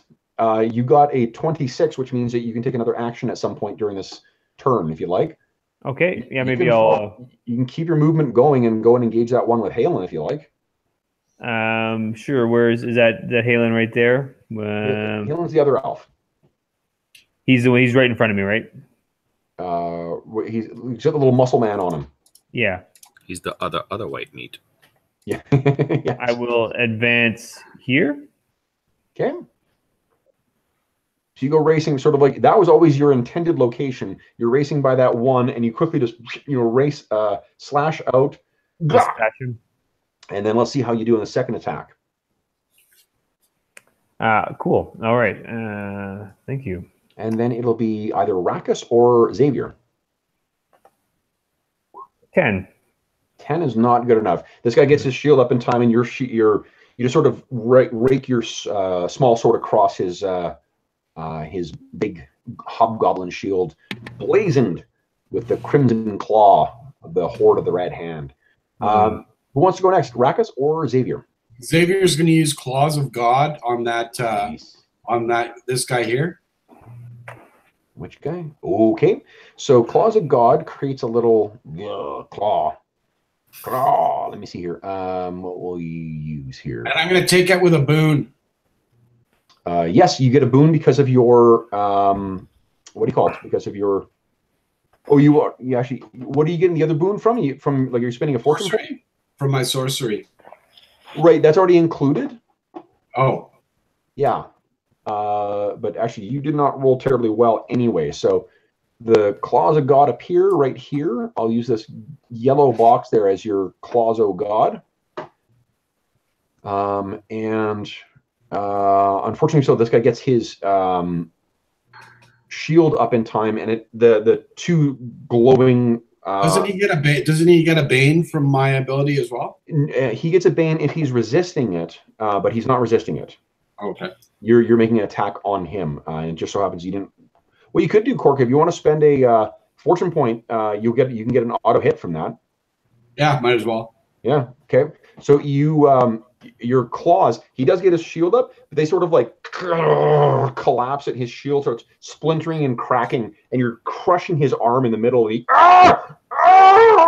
is calling out in pain. He's nearly dead as well, too. Okay, so that is Xavier. Then Rakus, what are you doing there, big guy? Rakus will move in. Charging. Oh, guys, I just have black screen here. Hold up. What's going on? Okay. My screen just went black. And I think... Oh, what's going on here? What is going on? The right is flickered. Let me make sure that the Hangout's still going. Didn't seem to crash. No, and it's the broadcast still going, so it was just... The glitch in the Matrix? Yeah, exactly. Mm-hmm. What is going on here? I might need to No, everything's displaying is a little faded. Let me just refresh on my roll 20 to get this going here. And it's reloading here. Sorry, Dave, you can go ahead and make your turn. I'll catch up in a sec here. Once, You sure? I'm happy to wait. If you want no, it's fine. I'm just waiting for it to reload here. What are you doing? Okay, then Rakus will charge in using vicious horns, and hopefully dispatch this goblin archer here. Ooh, nice. Okay, now if you're moving there, you're moving basically past one of them. So I think one of them might get a free strike on you, unless you're engaging that one that's right here at the bottom. No, it's okay. He can take his free strike if he wants. They're not super.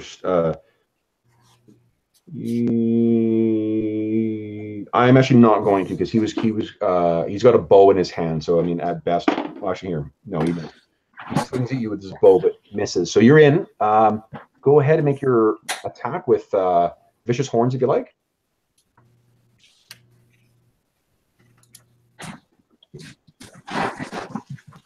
Nute, you've gone, so make sure to mark your token. Right. Ooh, that ain't good. You know what? I'm going to spend my my point. Yep. Fortune. Do you want to get an auto hit on that, or?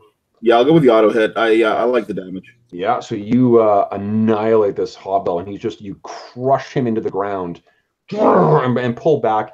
Blood pouring from falling from the tips of your horns, and then make an attack with one bane, please. I'm guessing the other goblin sharpshooter.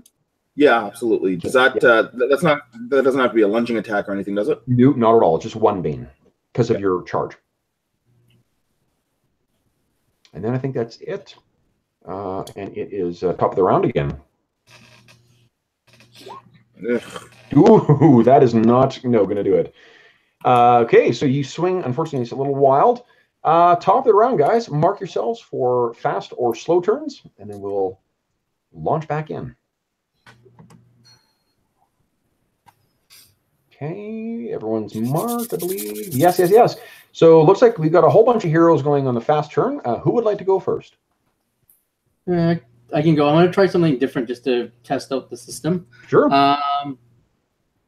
So, being the martial arts master that I am, I'm going to try and disarm the hobgoblin in front of me. Sweet. Okay. So I'm going to try and kick his sword out of his hand. Yep. So, absolutely. So what you're going to do then, Brent, is the charm is you're using your strength or your agility. So I'll use my agility, I guess. Yeah, against the target's either strength or agility.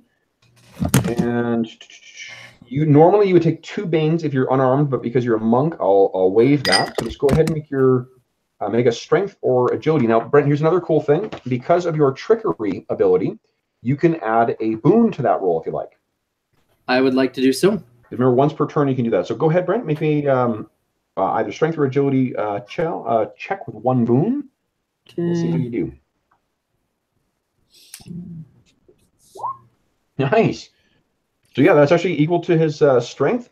So you sort of, as this guy swings at you, you like I said, deke back, and you sort of give him a look of like, no, and you lash out with your foot, and poof, his scimitar is knocked out of his hands and clatters to the ground. So he's disarmed now. Cool. Okay, who would like to go next, guys? Fast turn. I'll go. Okay. Or Mini-Me is going to go. Okay, so what is he going to do? Remember, they can attack or they can move. Yeah, they're going to attack. The small one's got reach. So I'm hoping this one here. Hold on.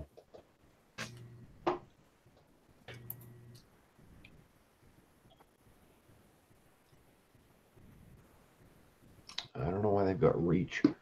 Well, it's reach or not reach, but they get a boon. Just 1 second. I just want to make sure I recorded that right. Because I know I'm the one who put those things in.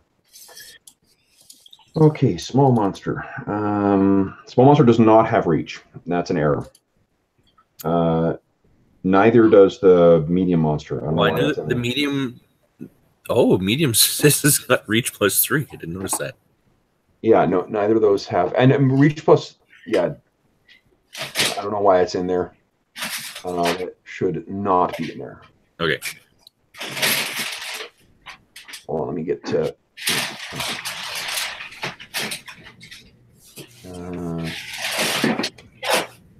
Oh, I see why. Hold up, I put the bonus in the wrong area. One sec.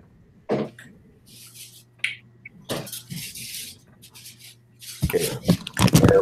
That's correct.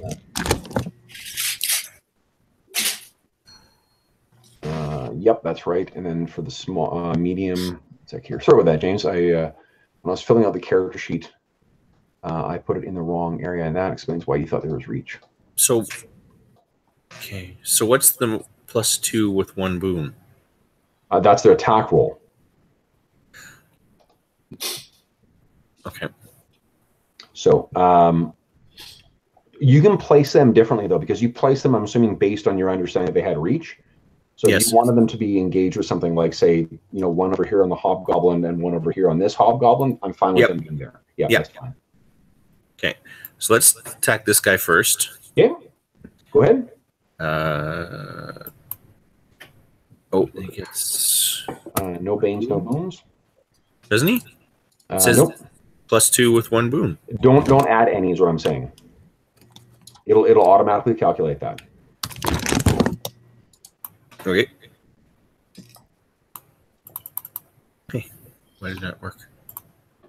It's you probably are missing the prompt for whether you're adding any boons or banes. Here. There you go. Whoa, nice. Okay, so that is a great hit. So this little tiny ember lashes out and sort of cuts. I can't help but picturing Army of Darkness. Well, I don't know how small it is, but yeah, it's like clawing at the hamstrings. Yeah. They've got a new, so there's a new spell in the playtest material that I can't remember what it's called, but basically it creates a evil doppelganger of whoever you cast it on, and it creates another one, and they start attacking them. So what I put in the playtest like feedback notes was, "I'm good, bad Ash. You're good, Ash." Hopefully he appreciates that. Okay, so you still got another small one that can attack?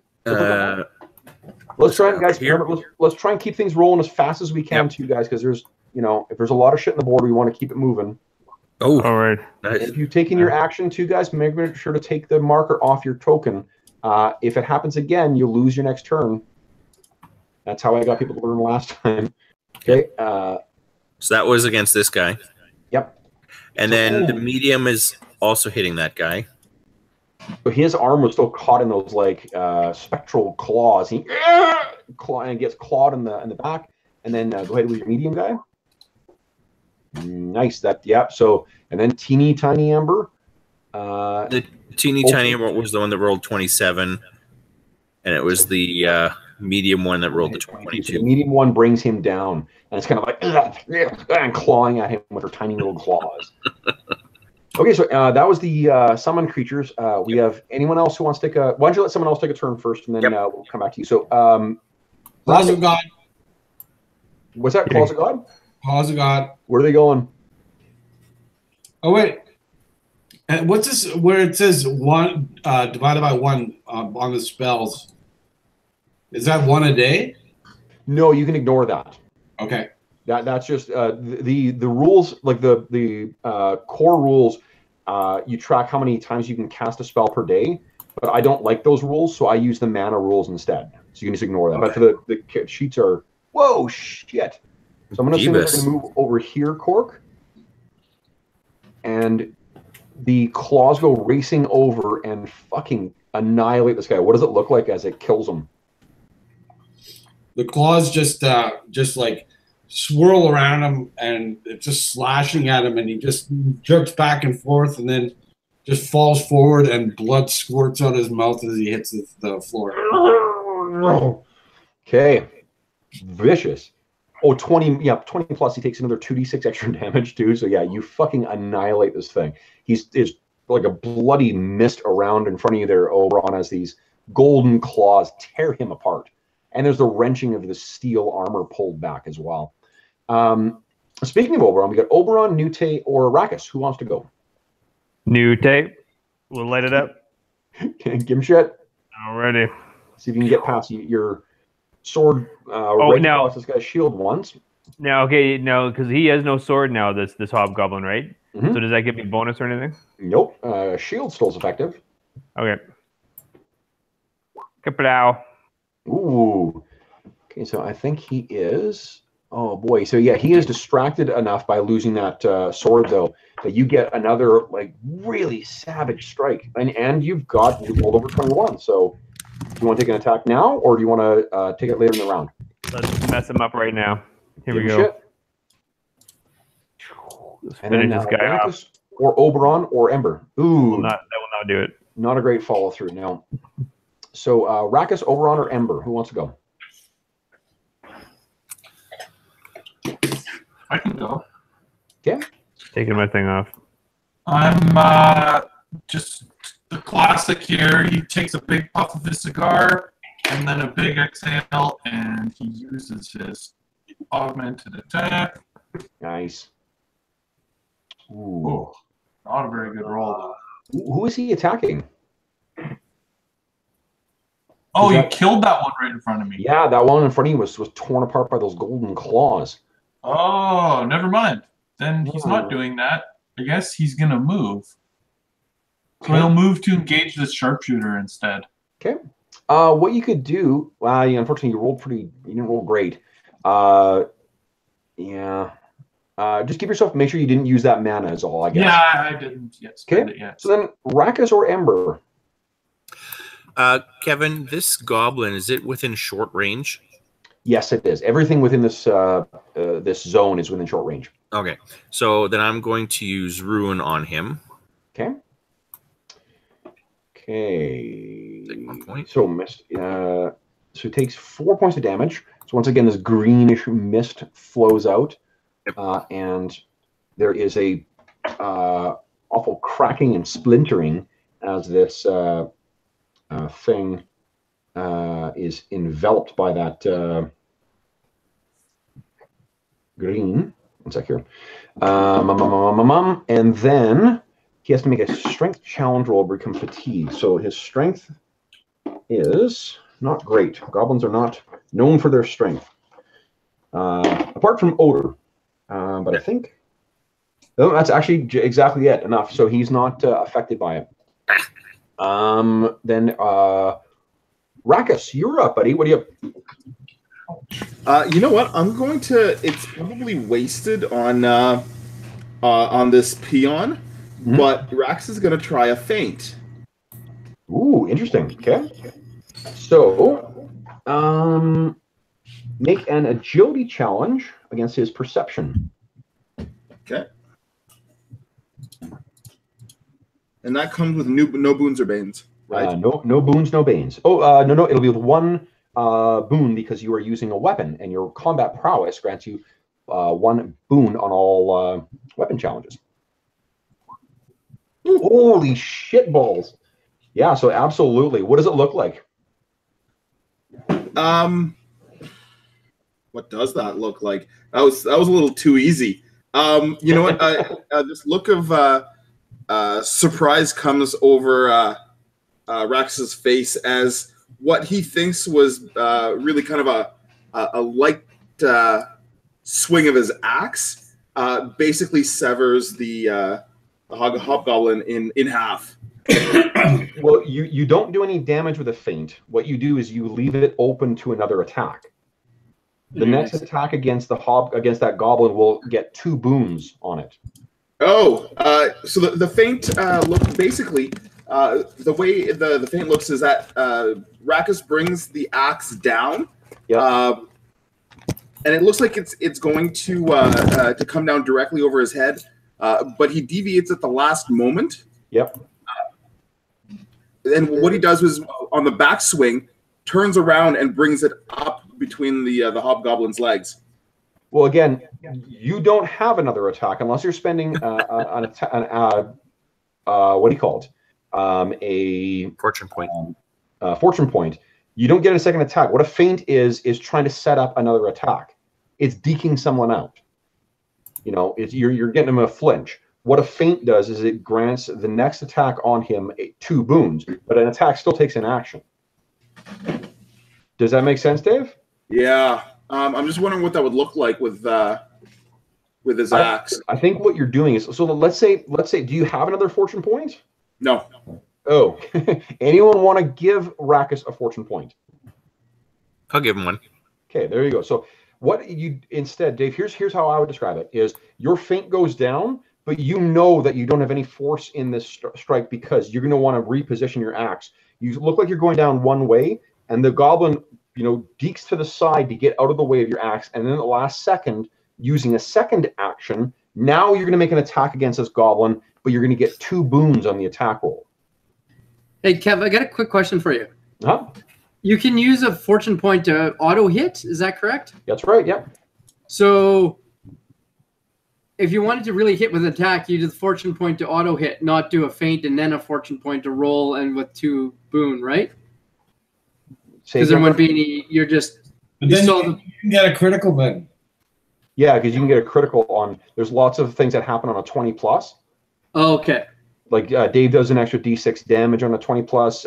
Your character and Nute get an extra action on a 20 plus. A lot of spells do extra damage on a 20 plus. And if you're relying upon fortune rolls, you're going to blow through them real fast. Yeah, and fortune is what keeps you alive in really difficult fights too. So yeah, I think mine is when I get 5 more than the required. It's one or you need both 20 over and 5 over the number needed to hit. That's what everyone's things triggers on. But right. And then as rogues, we get a second round. Yeah, it's badass. Okay, so unfortunately, I don't think 13 is good enough. Not quite good. Even with all those banes, unfortunately, you don't get a good enough strike to actually hit this thing. So that is the end of the fast turn for our heroes. That means the goblins get a fast turn. Shit. So the the one goblin is going to drop his bow, draw his short sword or small sword, and try and stab Oberon. That is certainly not going to do it. The other one's going to take a shot at Oberon. That also will not do it. The goblin engaged with Rackus that he deked out will likewise drop the sword, or drop his bow, grab a sword, and try and stab Rackus. Oh, he does hit. Little shit.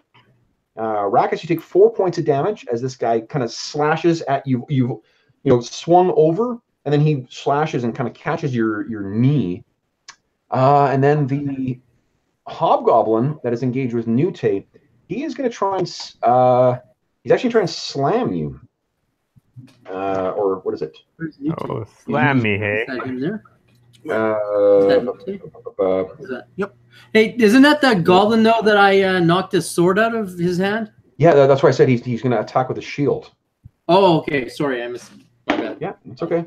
Okay. So Steve, that is, I don't think, good enough to hit your. He hits you, but it's not with enough force to push you back. What he's trying to do is knock you off of him and then try and run for the sword, but he does not. He doesn't even stagger you.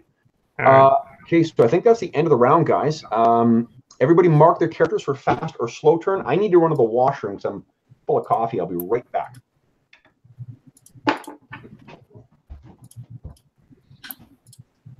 Fast it is. So, Halen, should I take care of this hobgoblin and you can... Let me see who's left here. How many people have potions left, and how many? I've got 3. I never used one. How many did we get in the first place? 4, I think. I don't have mine written down, so I guess I have 4 then. I'm not sure. Let's see here. Is it under equipment? Yeah, it should be. 2 potions. Can you take? Can I borrow one for you? Yeah, sure. I'm writing down 1 on mine now.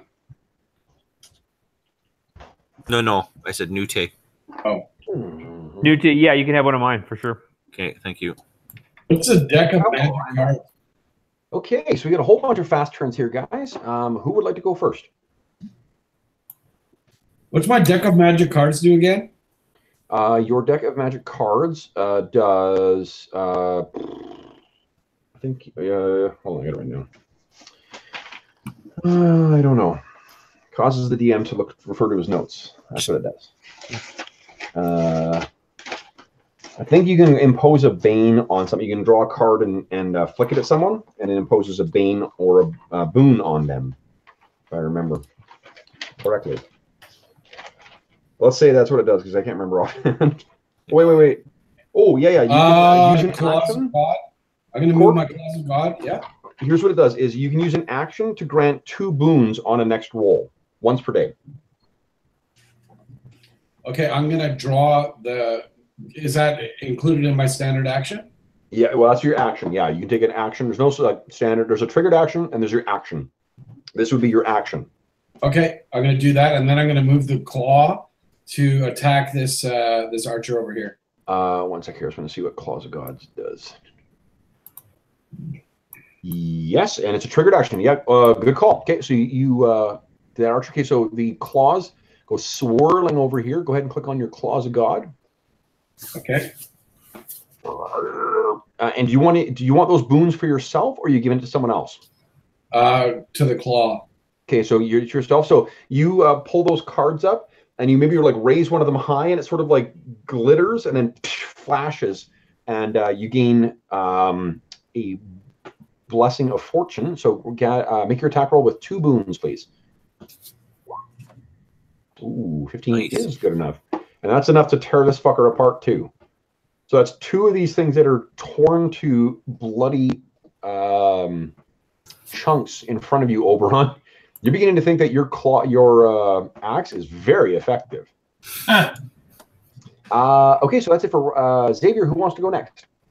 Ember is going to drink one of her healing potions.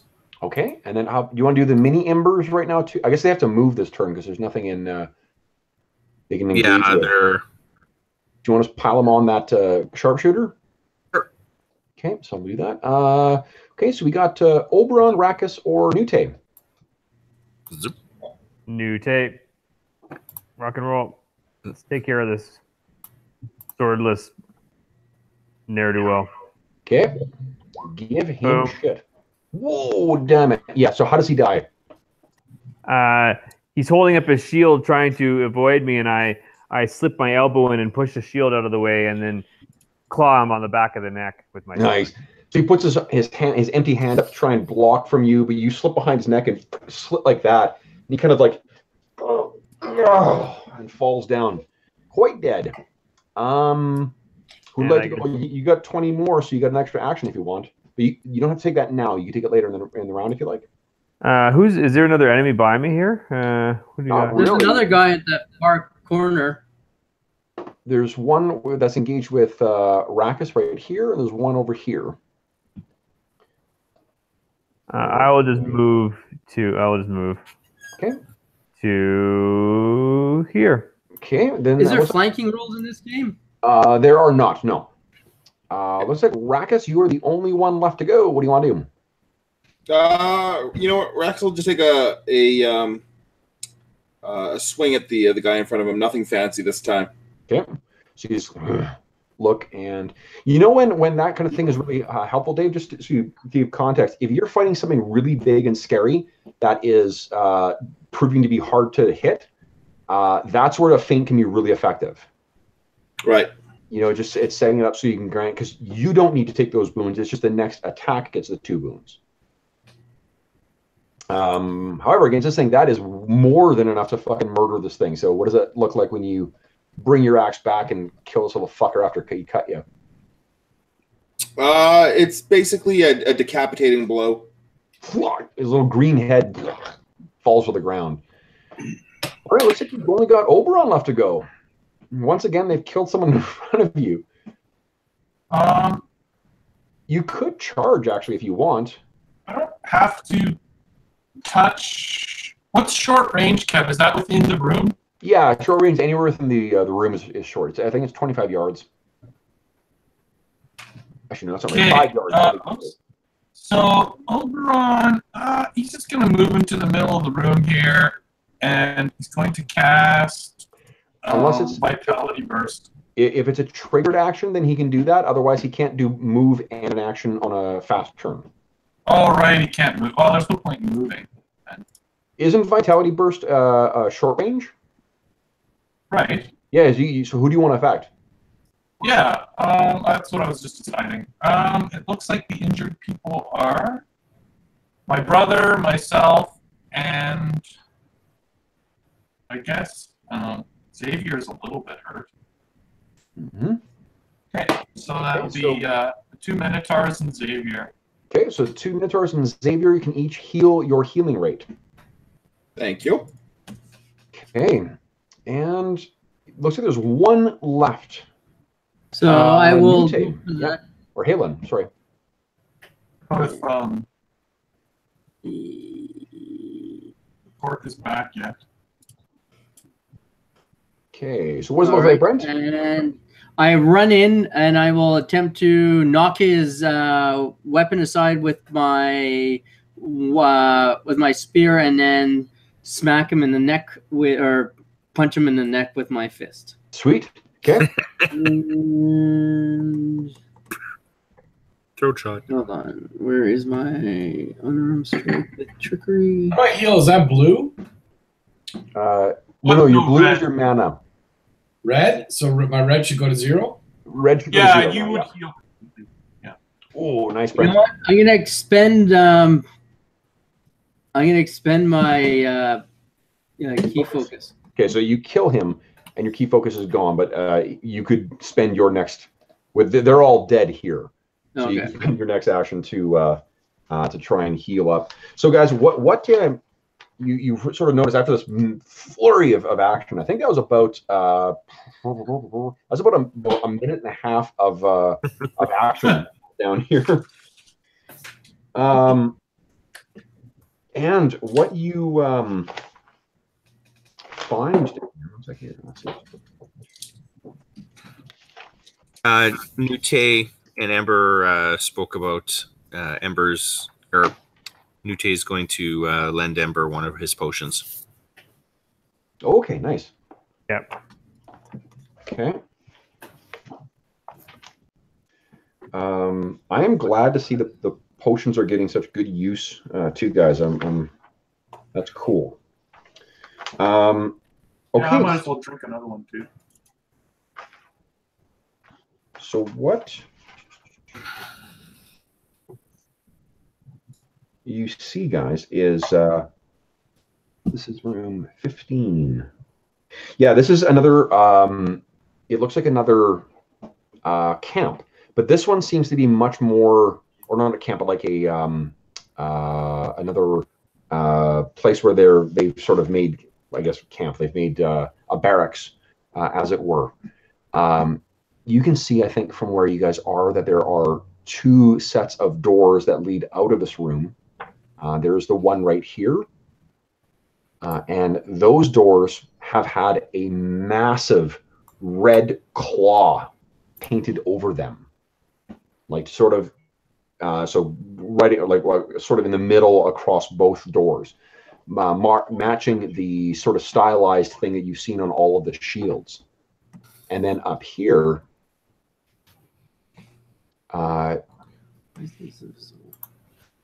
there is something scrawled across in a language that I don't think any of you guys can speak. None of you guys speak Goblin, right?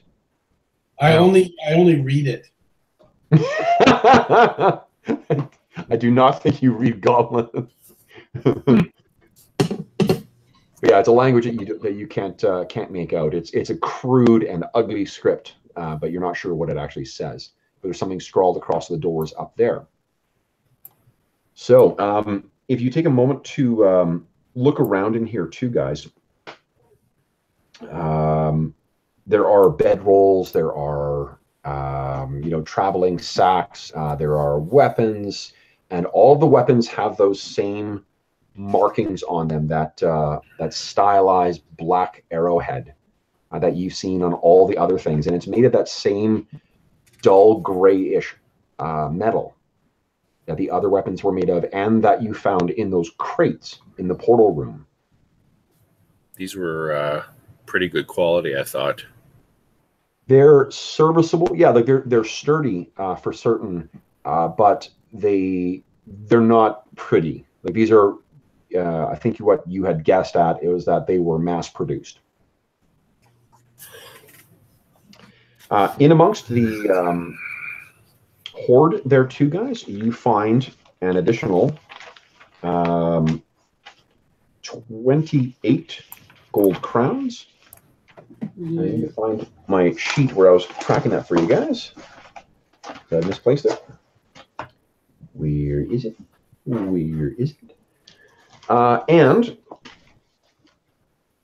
you also find Ember, another looks like another enchanted item. Did you want to spend your sense magic or spend mana for your sense magic spell to see what the heck it is? Yes. You die. No. With a sense magic death aura. Yeah. This is where you stop trusting the DM. Do you put your hand in the socket or? Okay, so let's see here. Nope, I cannot find where I kept track of your. I'm sure it's in the notes here somewhere. I can't find it right now, guys. Sorry. I will just write down that you gained another 28 gold crowns. And hell's my? Oh, here, a pen. Okay. Yeah. So what you found was a crown. Ooh, no, it's actually a it's sort of like to call it a pillow gives you the wrong idea. What it is sort of like, you know how like the sort of like Japanese pillows, those sort of like triangular things that you you sort of like lay on a mat and you use it to sort of prop your neck up. Mm-hmm. Something like that. This is again a piece of dwarven creation. It's leather that has been carefully treated with some kind of alchemical, agents and marked with some dwarvish runes. But what this will do is, when you rest on this thing, you will then roll a d6 when you get up, and if you, for each hour you rest, roll a d6, and if you roll a 6 on that, then you heal 2d6. Ooh, Oh, that's nice. Yeah, that is nice. Pillow of rest. Nice. Restful pillow.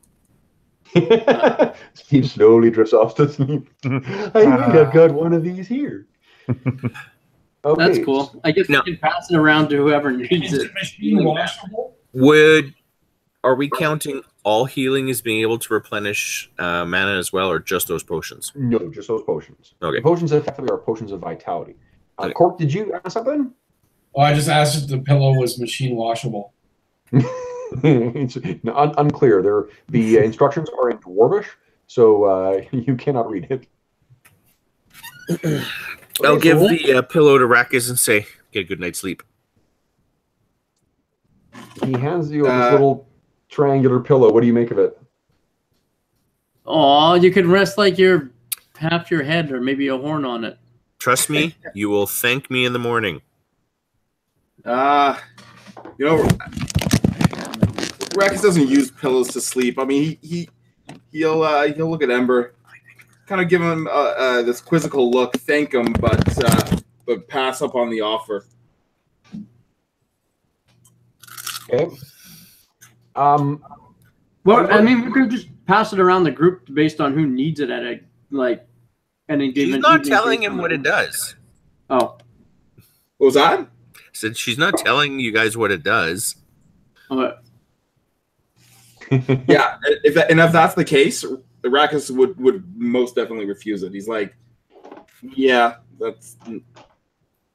it's not lumpy and hard enough. This will help heal your wounds. If you use it with a magic carpet, do you get like a bonus? Rakus will look at Ember and say to her, "You want me to sleep here now, when there's still more killing to be done?" No, later. Oh, well, Well, thank you, Ember. Rakus will take the tiny pillow and stuff it into whatever loincloth he's wearing at the moment. Well, I mean, you have a backpack or something, because not everything is stuck down your pants. Rakus always tries to stuff as much as he can down his pants, though. I'm not even sure from the picture you're wearing pants all that much, so... So what would you guys like to do then? There does appear to be two ways out of here. There's the set of doors that are marked with the big red claw, and there are the ones with the writing, language you don't understand. There's no door to the south. Guys? What? I keep hearing thumping with the... Are you guys moving that mic around or something? From us? I don't know where the thump is coming from.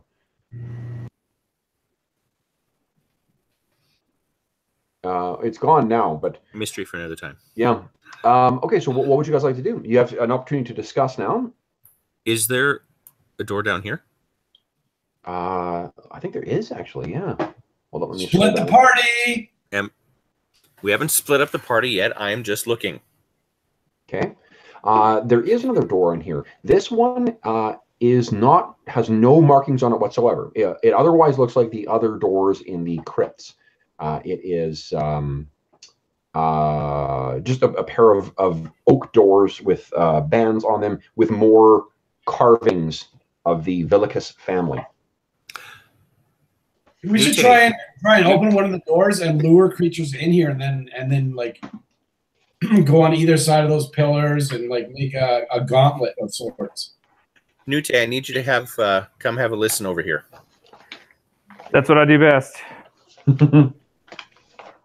Alrighty.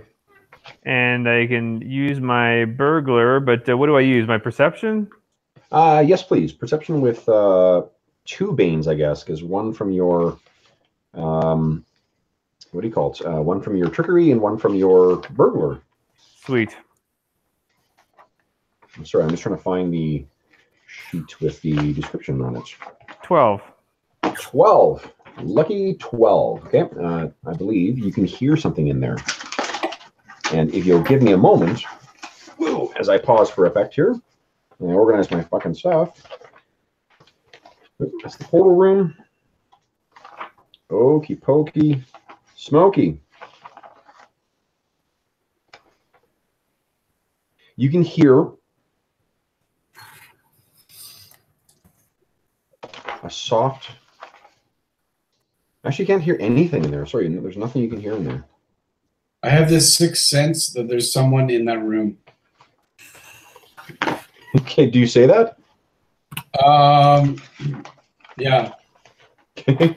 So Xavier says one of his really creepy, cryptic little things that he says fairly periodically. I sense Jalissa. What?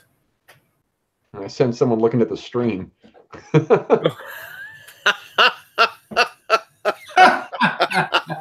Someone's going to be taking some damage pretty soon. So no, I mine has a black area in that room, and then I see Jalissa there. Oh, yeah, because you have some control over the tokens. So yeah, good to know for next time. Yeah, no! We can't actually see her. I didn't see that far down the screen. I didn't realize there was a... So, what would you guys like to do? Well, since we didn't hear anything, we're going to ignore that door, and we're going to go to the...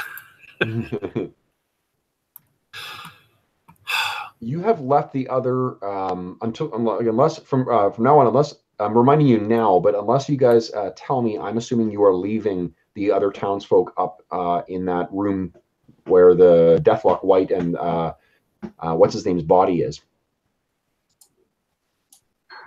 So what are you guys going to do?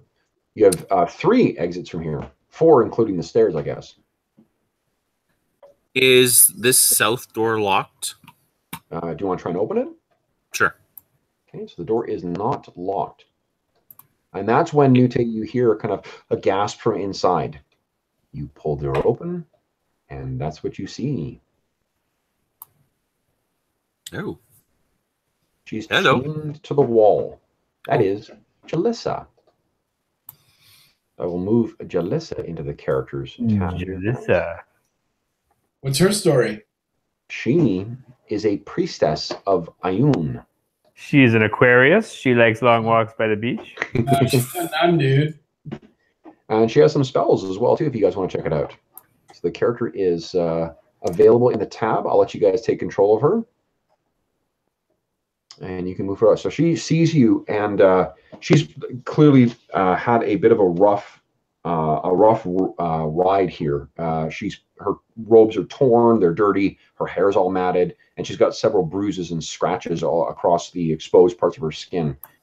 And she looks up and sees you, and kind of Amber and jerks back. And as you go in, she starts moving further back against the wall.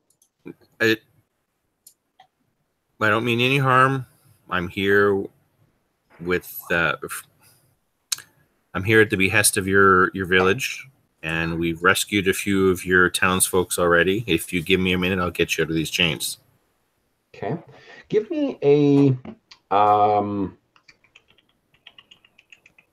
I think will. Give me a will challenge, please. And what are your professions again? I'm actually going to use break. Break? Yeah. Well, no. I need to make this roll first, and then you can do what you're saying. So this is a social action. Oh. Yeah, I just want to see how you react to. Questioning how I was going to get her out. No. I just want to. What I want to do is judge what her reaction is going to be here. You said will? Crazy demon lady just walked in. Yeah, will. And then what are your professions again? Etiquette and customs. Charlatan. Oh, That's sorry, a scholar. Scholar, etiquette and customs. Scholar, history, wizard's apprentice, and charlatan. I don't think any of those speak to, trying to console someone.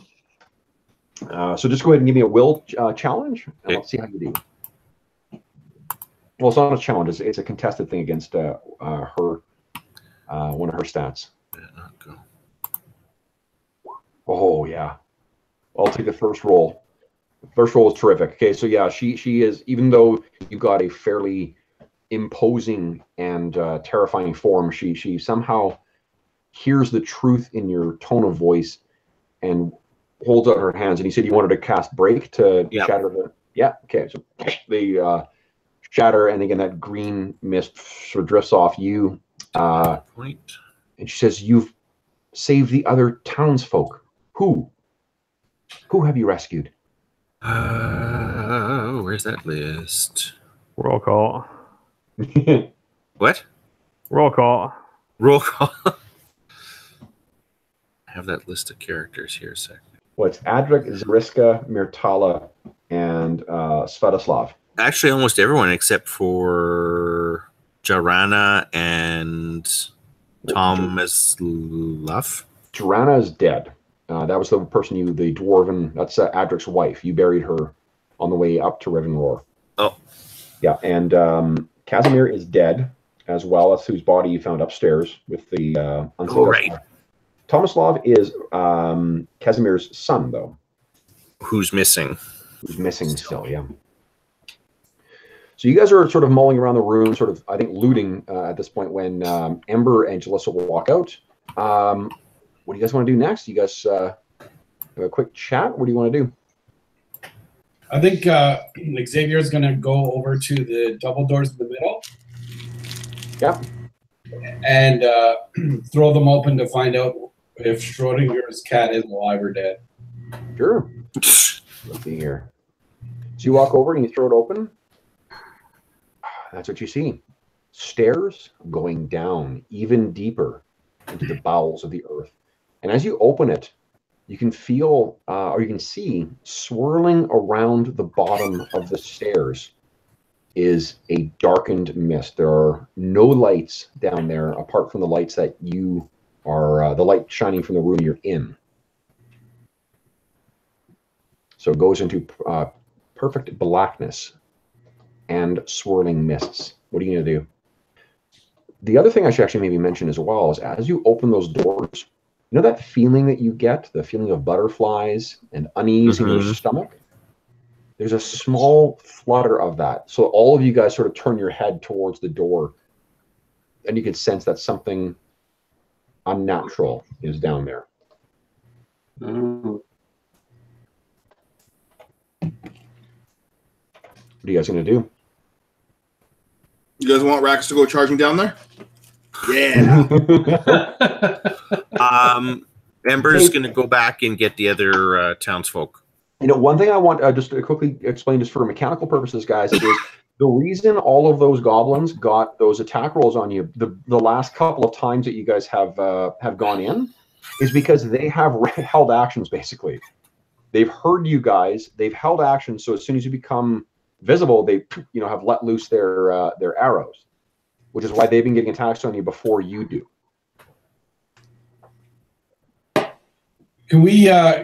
Can I take a bow and arrow from these guys?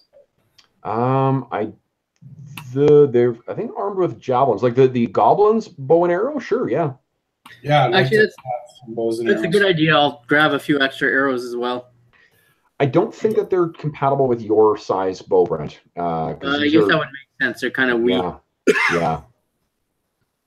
You do notice, however, because of your keen perception, that Ember has a pretty impressive-looking longbow hanging off of her back now. Oh, I forgot about that.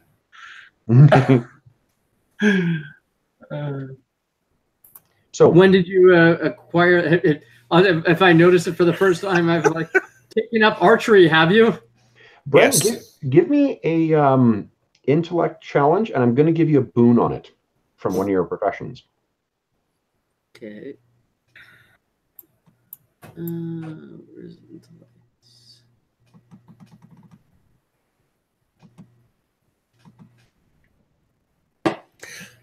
Well, Halen's admiring my backside. Ember's going upstairs to get the other townsfolk. And bring him down? Yep. Okay, let me just go reunite the priestess here with the others. Yep. Look who we found!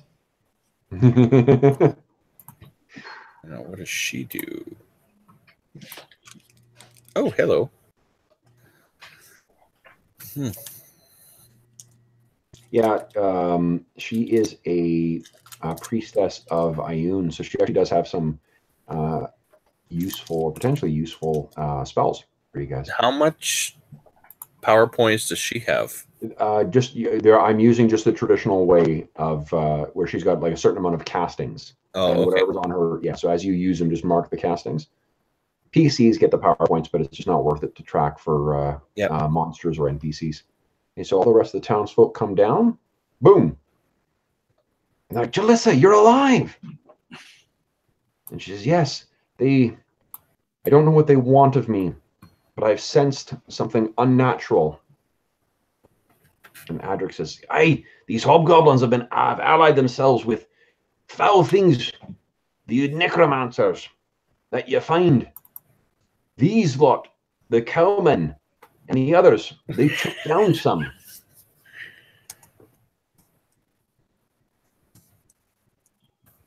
And Zariska says, the boy, have we found the boy yet? I'm here.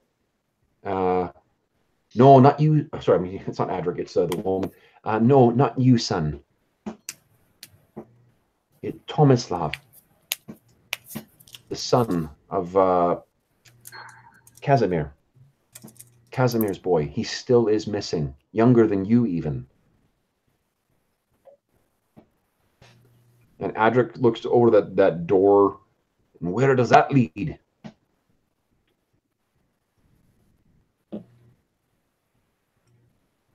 And he stalks over here. We should check out the door to the north, guys. And he says, oh,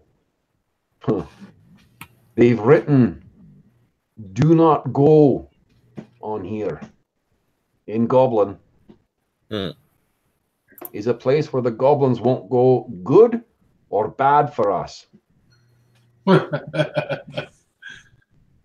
That's a good question, my friend.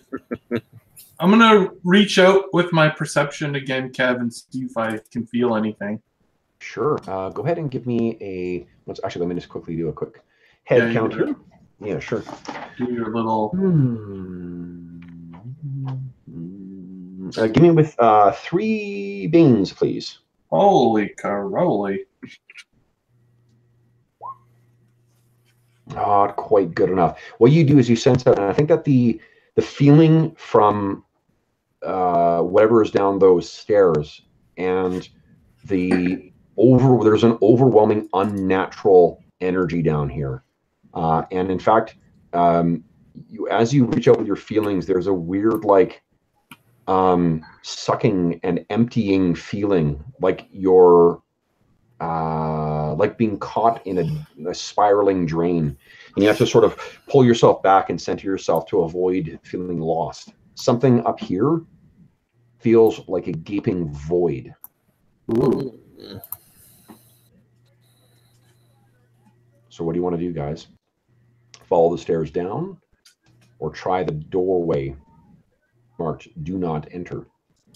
I think we should go for the door marked "Do Not Enter." Let's do it.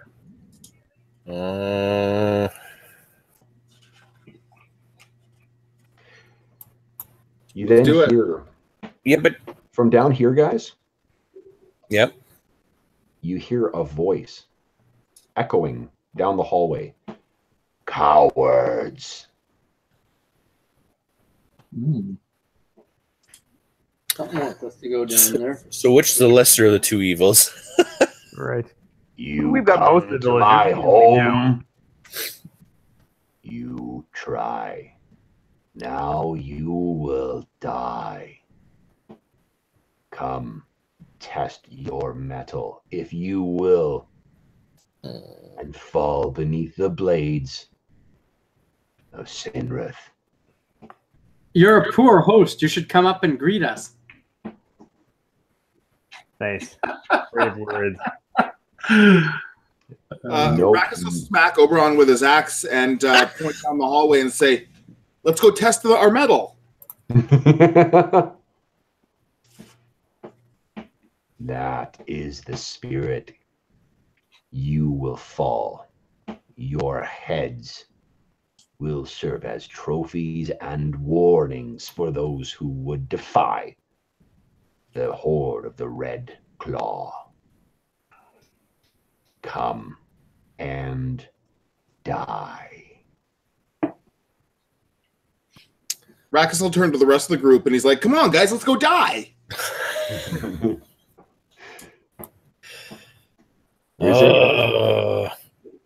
What are you gonna do? I say if he really wants to meet us, he can come up here instead of us going to there. That's fair. Ember is going to come over and yell down the stairs, "What have you done to the boy?" Come see what horrors I have wreaked on him, or will you let him die? And you hear a...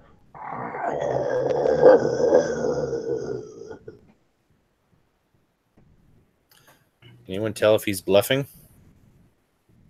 I'm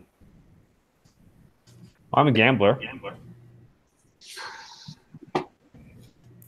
Should I do a perception check? Do you think he was being sincere? I'm trying to determine whether or not he's got the boy or the boy is somewhere further, like through the north doors. Right. Also, I don't 6 out of think 7 isn't bad. If we go down there, we're fighting on. Would you his guys make turn. a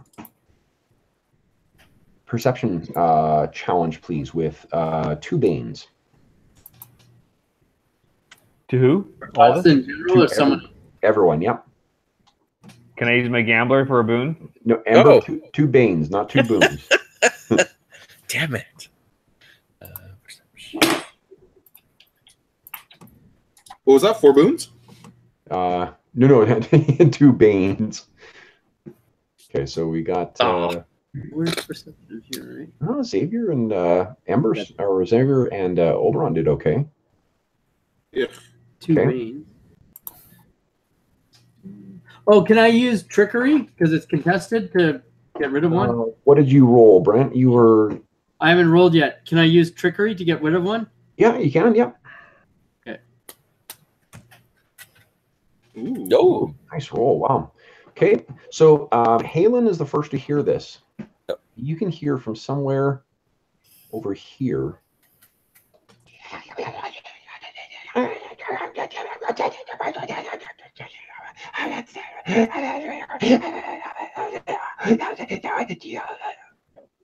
Like Does that sound like the goblin?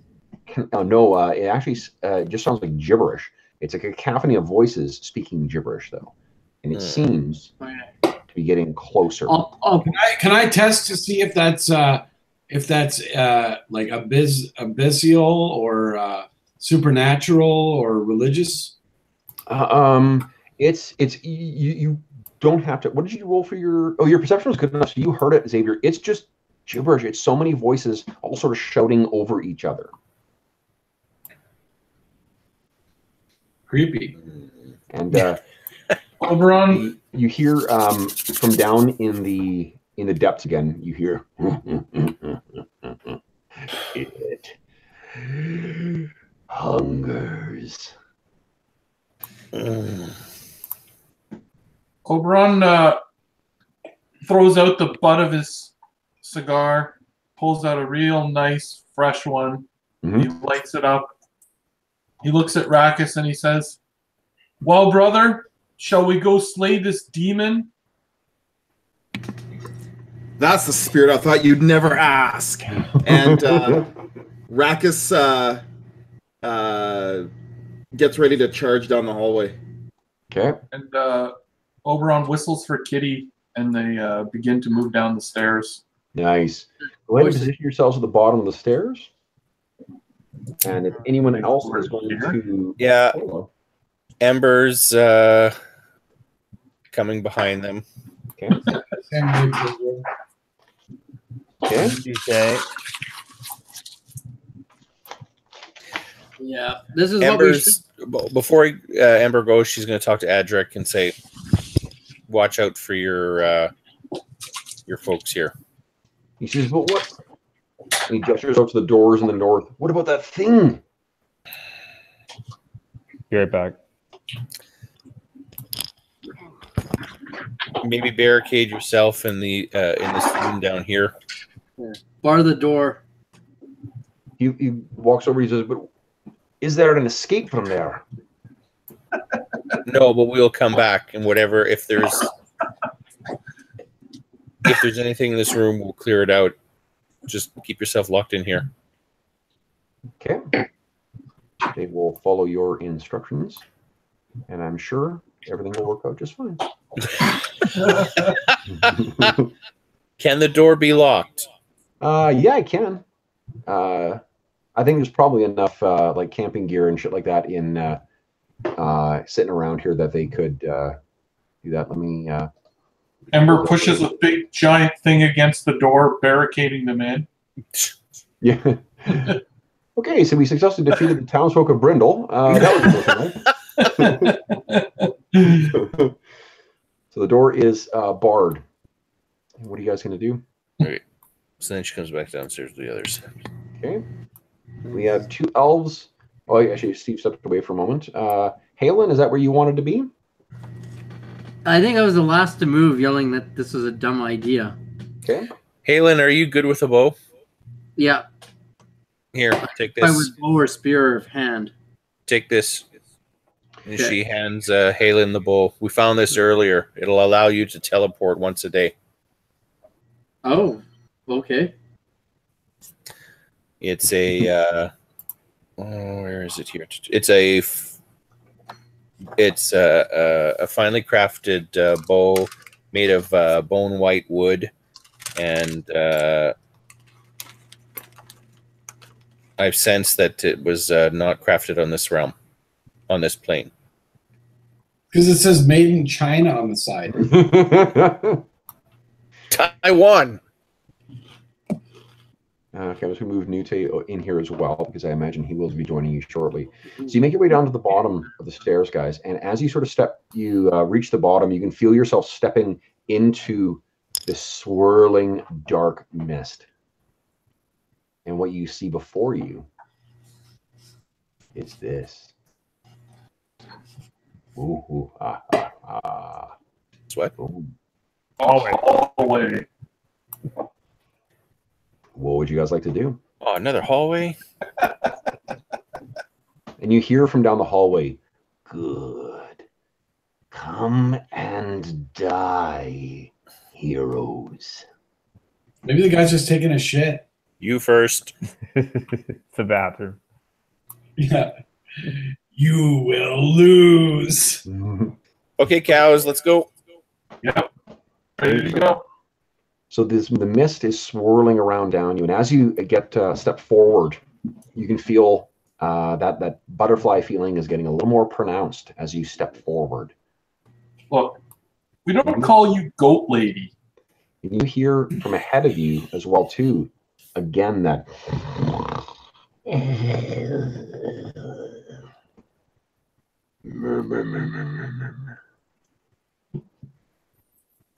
And then it just sort of is baffled. It's difficult to tell where it's coming from. That's right, heroes. Not much further. Come, my sword hungers. As you're walking along here, guys, I need you all to make a will challenge for me, please. Those of you with trickery can make a spend your trickery point on this, or trickery boon on this. Rackus, you're fine. Oh. Ooh, Ember, eating it. Ooh, Oberon. Oh, Xavier. All right, so Ember, Oberon, and Xavier, each of you gains 1 insanity. Ooh. As this, I'm gonna track that. the further you There's a step into box here, for it. there are bizarre shadows that are casting on the walls. The torch that Ember is carrying is flickering out or casting these sort of dancing shadows around you guys as it blows in an unseen wind. But as you step along too, you think that the shadows are like, turning and moving towards you. As Oberon gains the insanity, he sort of was taking a puff of his cigar, and he coughs it out, and it sort of jets out around him, almost like needles hitting the other characters. Nice. So you can all sort of feel that his mind has been spiked. Love it. Sorry, how much insanity? Just 1. Oh, okay. Where is that on my sheet? It'd be on the main sheet. 100. It should be above the will. And you hear, How many insanity do we get? 2? yes, just 1. Yes, closer. The shadows hunger.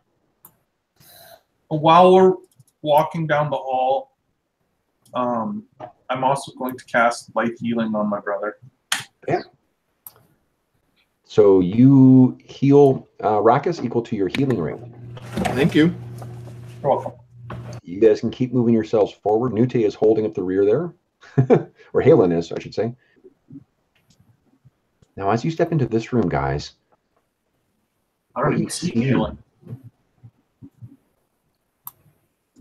there are very rough carved monoliths standing in this room. And as you step into here, your footsteps echo far above you, and the light does not penetrate into the darkness. And you can hear a voice seemingly coming from everywhere. Yes, my parlor. The shadows hunger, and you will feed them. And he sort of trails off and he begins speaking. And both Nute and Halen, he's actually chanting something in Elvish. And that is when you hear, oh, one second, where is he? Where are you, buddy? Where are you, big shooter pie? Yeah. There's that, and there is. Where is he? There he is. Okay, so from in the darkness. You guys have positioned yourselves there. The darkness, the shadows are still casting weird angles. They seem to be dancing, and then suddenly, those of you at the back, the shadows have teeth. And I need, let's see here, all 4 guys who held up the rear there, Nute, Xavier, Ember, and Halen, all of you guys make agility challenges for me, please. Sorry, Nute as well? Yes, please. It's going to be a fail. Can I use trickery? You can, yep. Me too? Yep. Yeah. Okay. Boom. Nice. Okay, so I just need from, I think that's everyone, actually. Okay, so everyone passed except for Ember. What happens, guys, is there are basically like razor-sharp tendrils of shadow that lash out from the walls and rake across you guys. Anyone who passed the save takes 6 points of damage. Anyone who failed the save takes 13. Ugh. So And Halen was dancing on the tips of the blades. You hear Ember scream in agony as these things rake across her red skin. And then this giant wolf drops to the ground in amongst you guys with a hobgoblin mounted on his back. Drops from the ceiling. This wolf is blacker than any shadow or darkness you've ever seen. It seems to drink the light. In fact, it may not actually be a wolf because its paws seem to split out into 2 almost like feline paws per leg.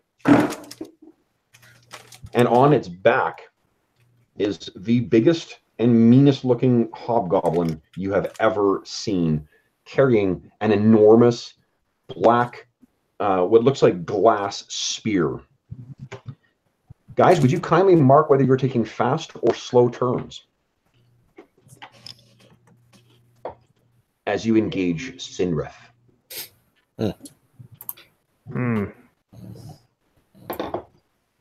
I don't see a brown dot to indicate whether we have shit our pants or not.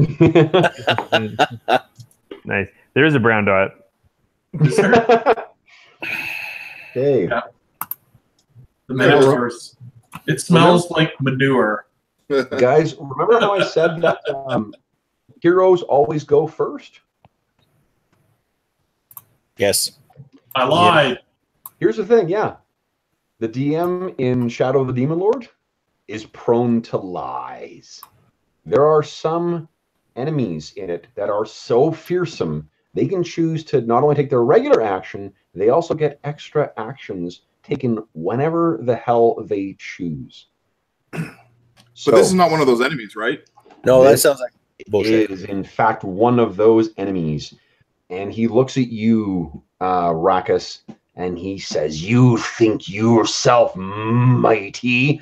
And he brings down that really nasty-looking spear. Let's see here. Whoa, a 19 will hit. And he's going to use... All right, so you take 10 points of damage from this unbelievably sharp spear, and I will use one of his special abilities to take another action, and he's going to rake it back across. Now, he'll do it to you again because he doesn't like you. That one is wild, though. He misses.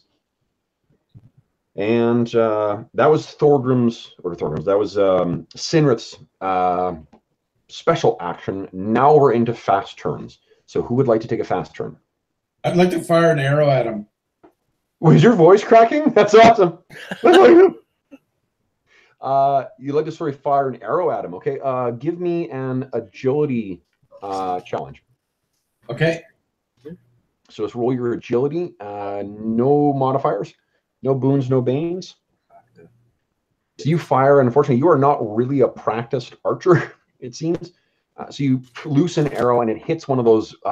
So these things here, guys, the things that are blocking your vision there, these seem to be made of the same shiny, like glass, black glass structure that his spear is made of. If you picture sort of like what Stonehenge's, like a more irregular and rough-hewn Stonehenge, that's what each of these pillars is. So Xavier's gone. Who'd like to go next? Ember's going to conjure a medium fire elemental shaped like her again. Okay. Where do you want to conjure that? Yeah, you got your line of sight's not great here. So. No, it's not. So I'm just gonna stick it here. Yep. Okay. Boom. Okay. Amber's gone. Oberon, looks like you're the last person with a fast turn. What would you like to do?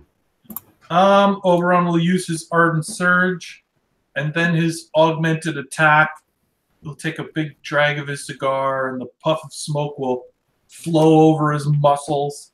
Mm-hmm. And he'll say to Sinrith, he'll say, "My brother is not the only one who believes himself to be mighty." Okay. And so are you attacking Sinrith or his wolf? Sinrith, I guess. Sinrith? Okay, so you try and swing at him. And I will spend a fortune point to hit him. You hit him. So yeah, you managed to hit his shield. The sound of your mighty axe clattering against his shield echoes through this room, the vaulted blackness of the ceilings. Okay, and then it is, I think that's it for you guys for fast turn. So then it is his mount who gets to go. And he has a pretty nasty ability. And he doesn't like you attacking his master. So he will attack you, Oberon. Oh, this massive head. That's the size of your chest. It's more important than I try and do. Whoa, 18 does hit. So I need you to make an agility challenge roll, please. Agility. No banes, no boons. Oh, wow.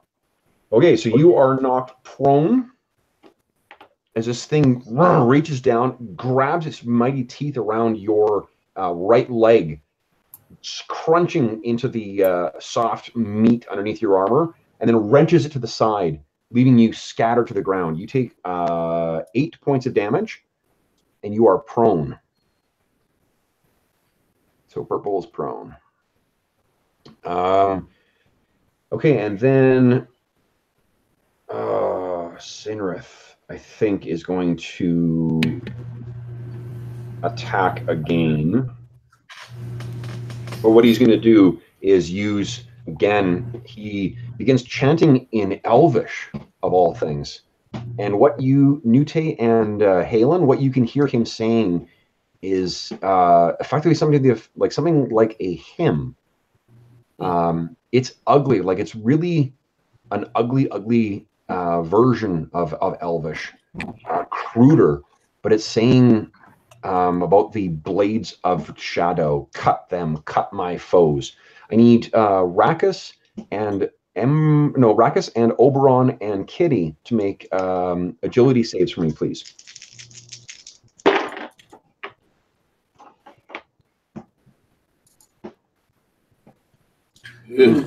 No flash. Okay, so Kitty does okay. How about Oberon? Yeah, I'm just opening my character. Oh, sure, yeah. It's not a bad idea. Yep, nice. Okay, so Oberon and Kitty take 5 points of damage from the swirling tendrils of shadow. But Rakus, you take 10 points of damage. And then that is it for Sinrith. So then it is slow turns, guys. We got Rakus, we've got Newt, and we've got Halen. Halen can go if you guys don't mind. Go for it. Rocket. Bring myself up.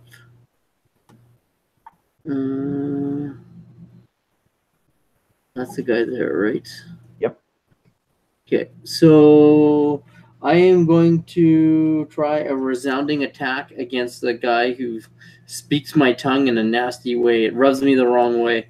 You can't actually, well, you can't reach him from there, Brent. Were you trying to get somewhere else? Oh, hang on.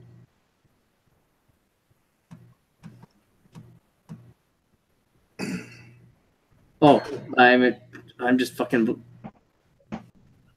Oh, okay, that's kitty. Never mind. I'm an idiot. Are you trying to kill my kitty? No, not really. He's insane.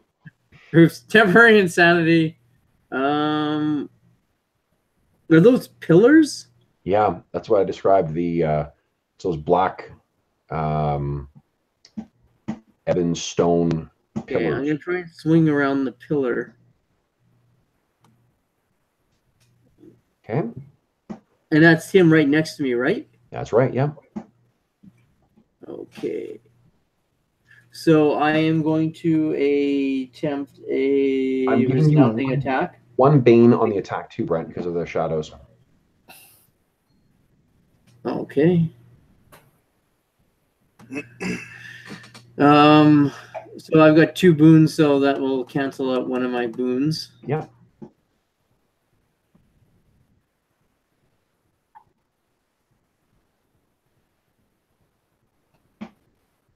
The boon from the spell will already be included in the spell.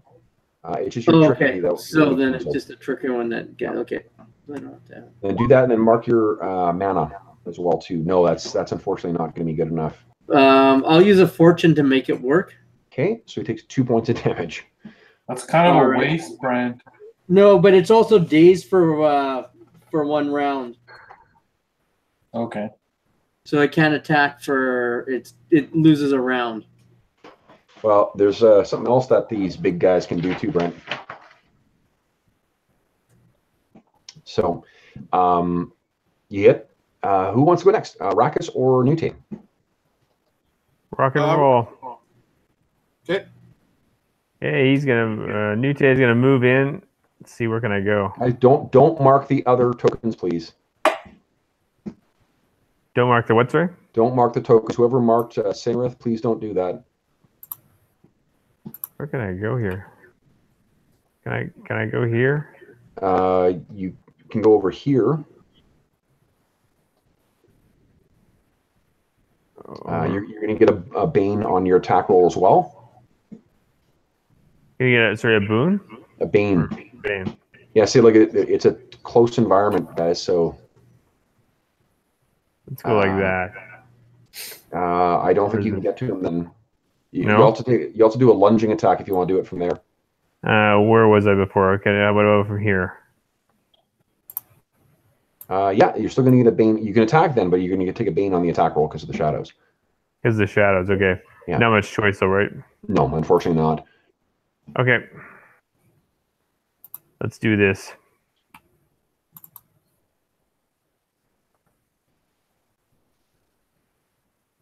Let's see. So with 1 bane. -1. You're right. Come on, baby. Boom. Okay, so unfortunately that's a dagger with no trickery or backstab. Is that what you intended to use? Nope, that is not what I wanted to use. Okay. I want to use my small sword with. Sorry, thank you. It's okay. -1. All right, and Brent, did you mark your mana? bam.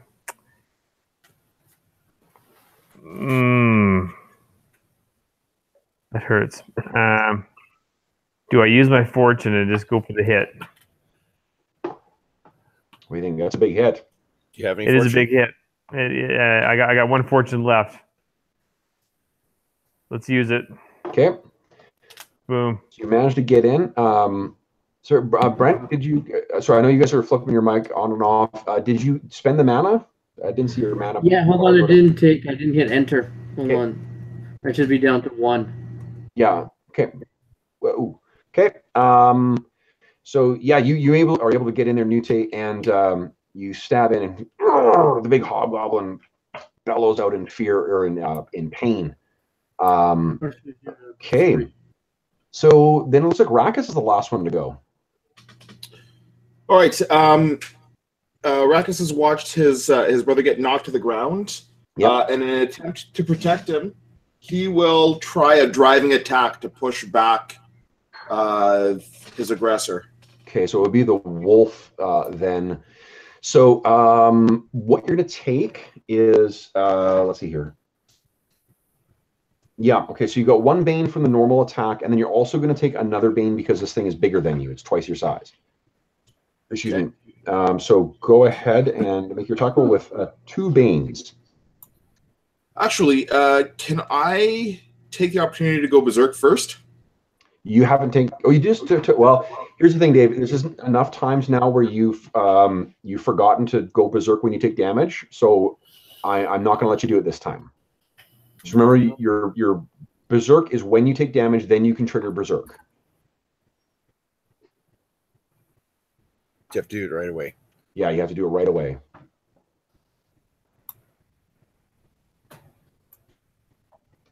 So what do you want to do? Apparently not a whole lot of anything. No. No, you can still make your attack. It's just you can't. Your berserk. To be honest, if you went berserk, you'd be making that attack roll with 3 banes. Because remember, your attack rolls when you are a berserker with an extra bane. No, I did roll, Kev, and ooh, yeah. Oh, okay, so, not because of you couldn't berserk. Sorry. Yeah. Okay, so that's yeah. It's it seems as if these the shadows are just swirling around and concealing everything around this guy. Do you have any fortune points left? Nope. No. Okay. I take it no one's going to give him one. Nope. No one can spare it. Okay. So you swing, and unfortunately, you're not able to connect. You hit the big armor that's around that thing. All right. So I think everyone has gone then. So it's the end of the turn. And Brent, remember I mentioned that those things that some of these monsters have special abilities. It's no longer dazed. Yeah, it's no longer dazed. Oh, great. I'm glad I used those round actions. So, top of the round, let me roll here. Okay. So, everyone mark whether you're taking a fast or slow turn. Take a fast turn. Okay. Nice. Okay. So then I've rolled how many actions he gets. He's going to take one of his actions before you guys go. And he brings the spear up and cries out, "Feed!" And again, I need anybody who is within like 2 squares of him needs to give me an agility challenge, please. Kitty will have to make one, but Kitty will get a boon on it because there's that pillar in the way. Yeah, I'm going to use my trickery. Yep. If you use your trickery on this, remember you cannot use it on your attack then. I do. Okay. I remember. Rakus is okay. Ooh, nice. Hey, nice. Right. Do I have to make one too? No, you're far enough away. What's happening is the shadows are now sort of like bursting out from underneath this this giant wolf thing. Oberon, you rolled twice, so I think you succeeded in the first one, but then failed in the second one. Oh, because one's Kitty. Oh, right. Okay, so the people who rolled 10 or higher, you take 4 points of damage. Anyone who failed takes 8.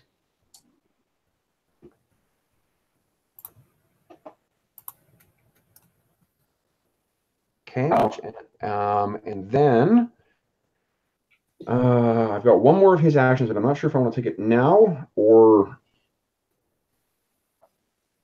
No, he will take it now. Well, he could almost kill us all if he's got something good. The shadows, as they're going out and hitting you guys, they seem to be swirling over him and restoring him to vigor. So those are his actions. Now it's fast turn, guys. Can you take down Sinrith? All right. Xavier is going to use Purging Rays. Nice. And do I use? Do I have any action points left? I should say on your character sheet. I don't know if you've used any. Yeah, I got one left. I think What's that? You might have used one today, but that's it. Yeah, I got one left, so I'm gonna use that. Okay. Well, do you want to make your attack roll first and see if you miss? Yeah, I guess so. Okay. So go ahead and make the attack roll. Right. No banes, no boons, I don't think. I don't know where to click on this thing. For the spell? Yeah. What do you mean? Nothing's happening. You used because there's probably something prompting asking for boons or banes. Oh yeah, I see it now. Yeah. Holy shit! Okay, so the damage roll wasn't great, but you rolled 23, so 3 blazing beams. Wow. Okay, so there's 3 of them, and I take it you're attacking Sinrith with all 3. Yeah. So give me a D3 roll. But on 20 plus, the target takes an extra 1d3 damage. Well, that's what I'm saying. So you need to give me a D3 roll to see how much extra damage from the first one, and then we'll roll for 2 more beams.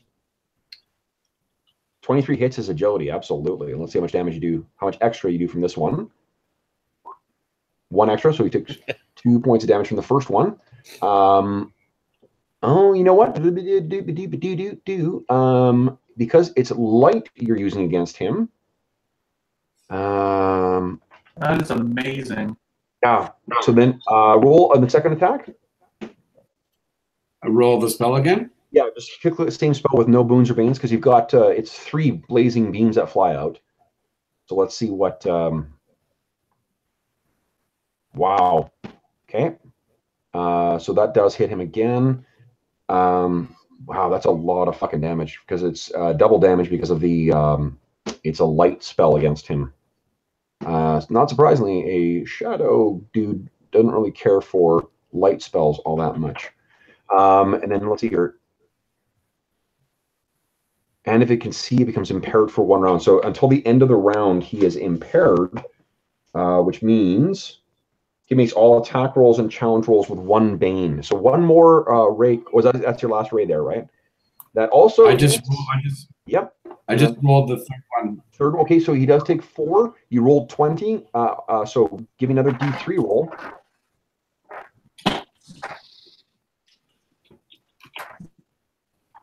The 1, so another 6 points. Wow. So these 3 blazing, bright blazing bolts hit this guy square in the chest, and all that extra vigor that he seemed to have mustered is completely scorched away. And the wolf thing that he's on, the Umber Wolf, screams and howl and fury. Okay, well, that was a good opening attack. Sinrith is looking very diminished. He now seems very old and frail. Who would like to go next? We got Halen, Nute, or Rakus. Rakus will go. Okay. See if you can recover from that last shitey strike. Because Rakus feels like trying new shit, he's going to try to knock down Sinrith off the wolf. Nice. Very nice. Okay. So are you just trying to do like a grabbing attack? Are you trying to push him? Or are you trying to do a driving attack where you hit, do damage, and then also knock him back? Well, less knock him back than pull Sinrith off of the wolf. So I guess it would be a grab or a pull. But there is a maneuver called knockdown. Yep. One target creature within your reach. Make a strength attack roll against the target's agility. Yep. So I'm going to give you 1 bane because he is higher. Like, this wolf is fucking huge. He's effectively like mounted on a horse, but even bigger and bulkier. So you'll take a bane on that, and then it's your strength against his agility. So go ahead and make an attack. Your strength is fortunately really badass. Whoa, shit. So it's over 20. Why don't you give me a D6 roll? Click on your fate die. Let's see how much damage he takes as he clatters to the ground. Okay. Oh, shit. He is nearly dead. What does this look like, David? You drag him out of his saddle. Rackus takes this enormous leap, wraps his arm around his neck, and as he proceeds to fly backwards, brings him down to the ground, slamming him onto the cobblestone. Wham! Nice. So we have him prone now, guys. Nute or Halen, you can attack with a bane or a boon if you want to try and hit him. Sure, I will. I will do the proverbial. I will kick him while he's down. Nice. This is what they teach you in monk school, right?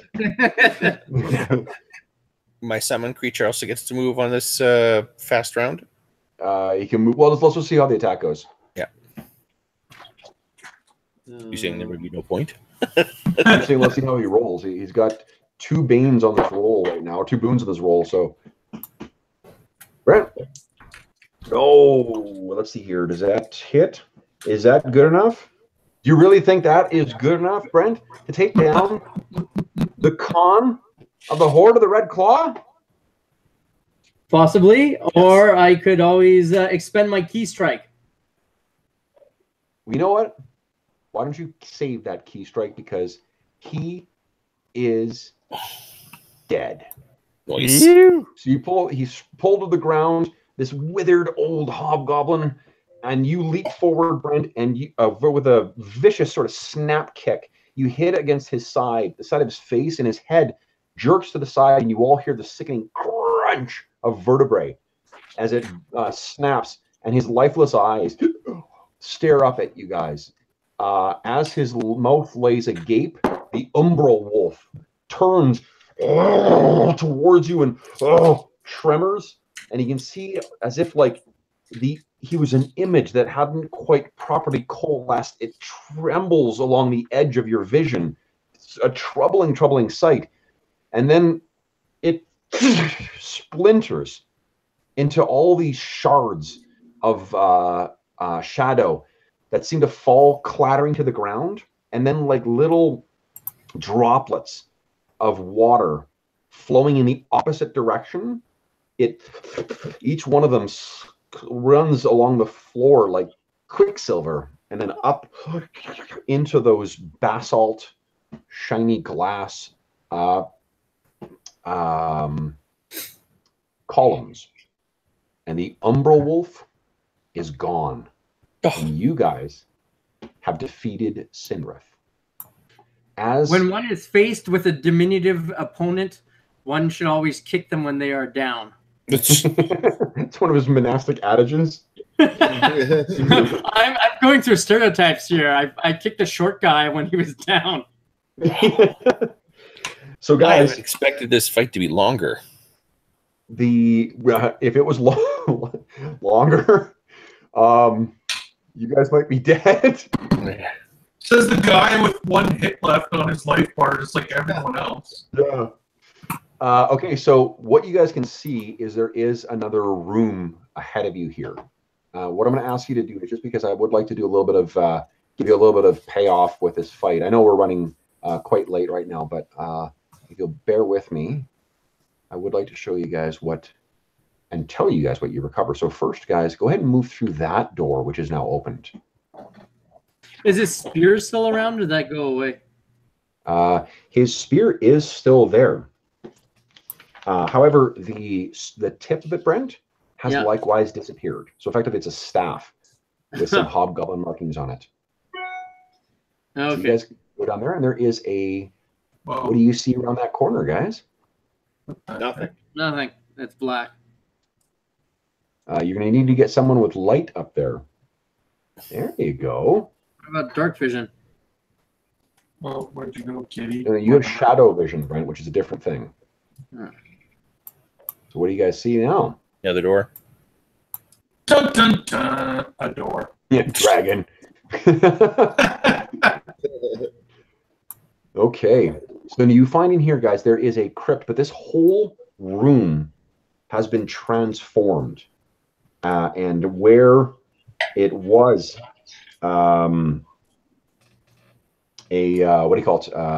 just a crypt, it has been transformed into Sinrith's abode. This is where he lives. And within this room, there are a couple of interesting things. One is, whoop, where are we here? Where are you? Well, are the items that the villagers asked us to recover here? There actually are a couple. And give me a second, I can tell you what they are. So what you find in here is, oh, there we go. So in here, there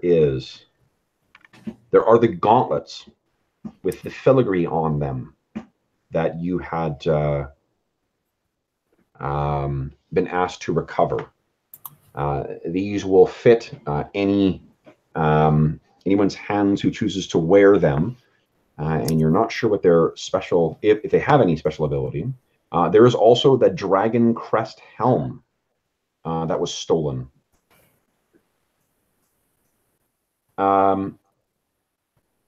You also find there is some correspondence in here as well.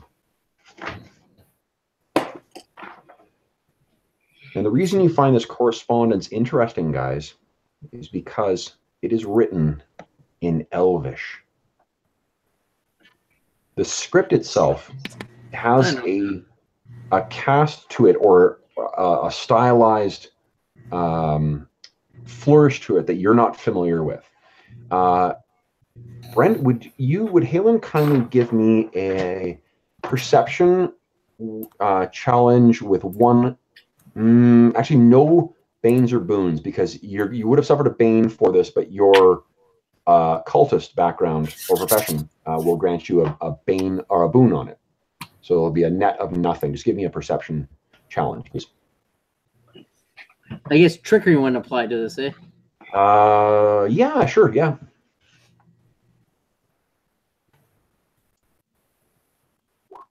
Oh. You know what? Can I just? I'm going to use my remaining fortune on that one. I'm curious. Sorry? What I'll tell you, Brent, is let me tell you what the thing is first. Is that it's the nature of the script. There may be some information that you can gather from this. If you choose to consult with, say, someone who knows more back in town, they may be able to give you that information. You can spend the fortune point to learn it right away. But, first off, everybody gets a fortune point for defeating Sinrith. Nice.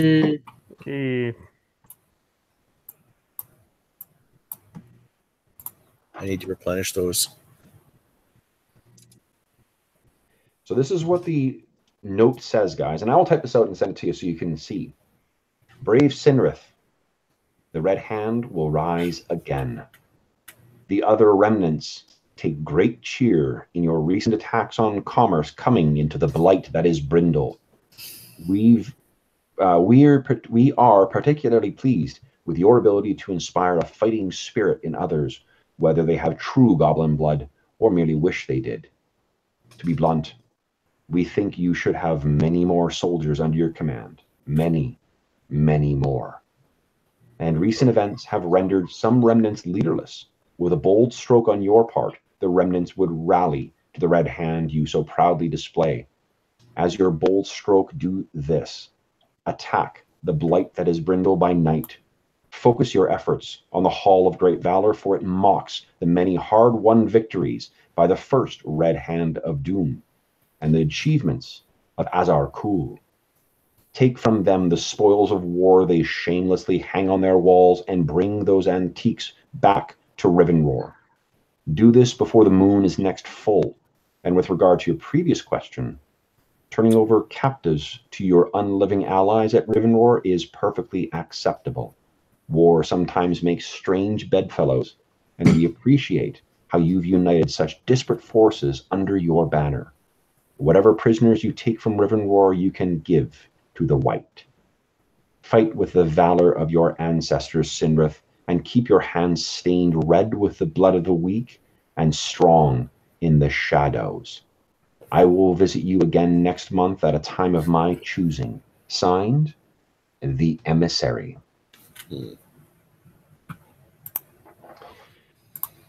There is also one other unusual thing in here, guys. And that is a bizarre mummified hand. Not quite like a hand of glory, but from the mid, like radius and ulna bone, wrapped and treated in some kind of alchemical gauze. It's there, and it pulses with necromantic power. Ember will grab it and use sense magic on it. Okay. See, you just tie it to a stick and poke people with it.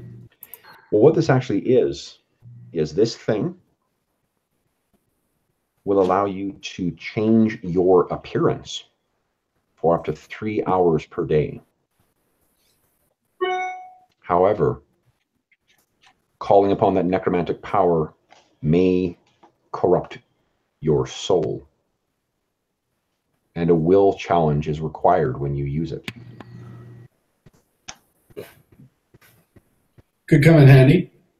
It could. How many times can you use this? Once a day? Up to 3 hours per day, but every time you activate it, you need to make a will challenge. And I'm not telling you what happens when you fail. Can you spend a fortune point to automatically succeed that will challenge? You can, but as you guys have figured out, your fortune points are a limited resource. Yes. So you technically can do that, absolutely, but that means that fortune point is not available for something else. Yeah, you're effectively using a fortune point then to change your appearance for 3 hours a day. So looks like Xavier is the only one left in sort of the room with Sinus' fallen body, and you're beginning to hear sort of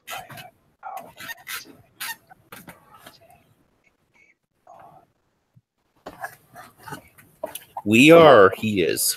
He is. So I'll investigate the noise. So as you're walking around, you actually it's as if, you know how like you can stand in the middle of woods and the swirling of the wind around you gives you like a rustling of the leaves? Yeah.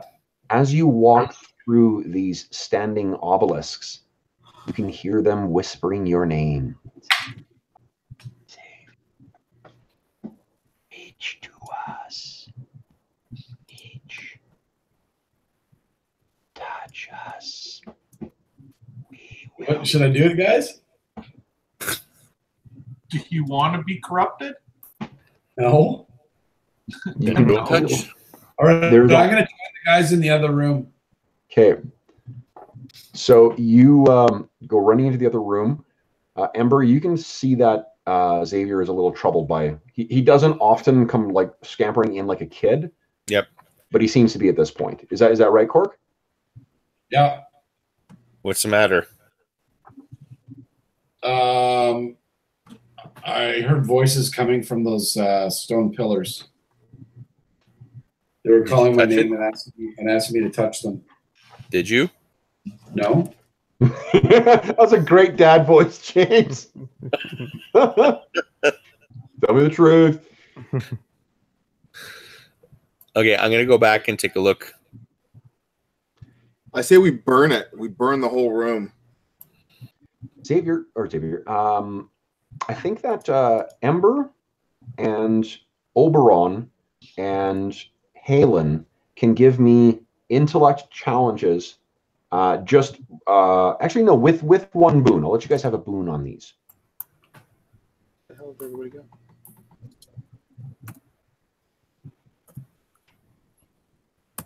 Oh, good. So Oberon did not do great. And yes, Halen, you can use your trickery on this. Okay. Ember, nicely done. Okay, so Halen actually too.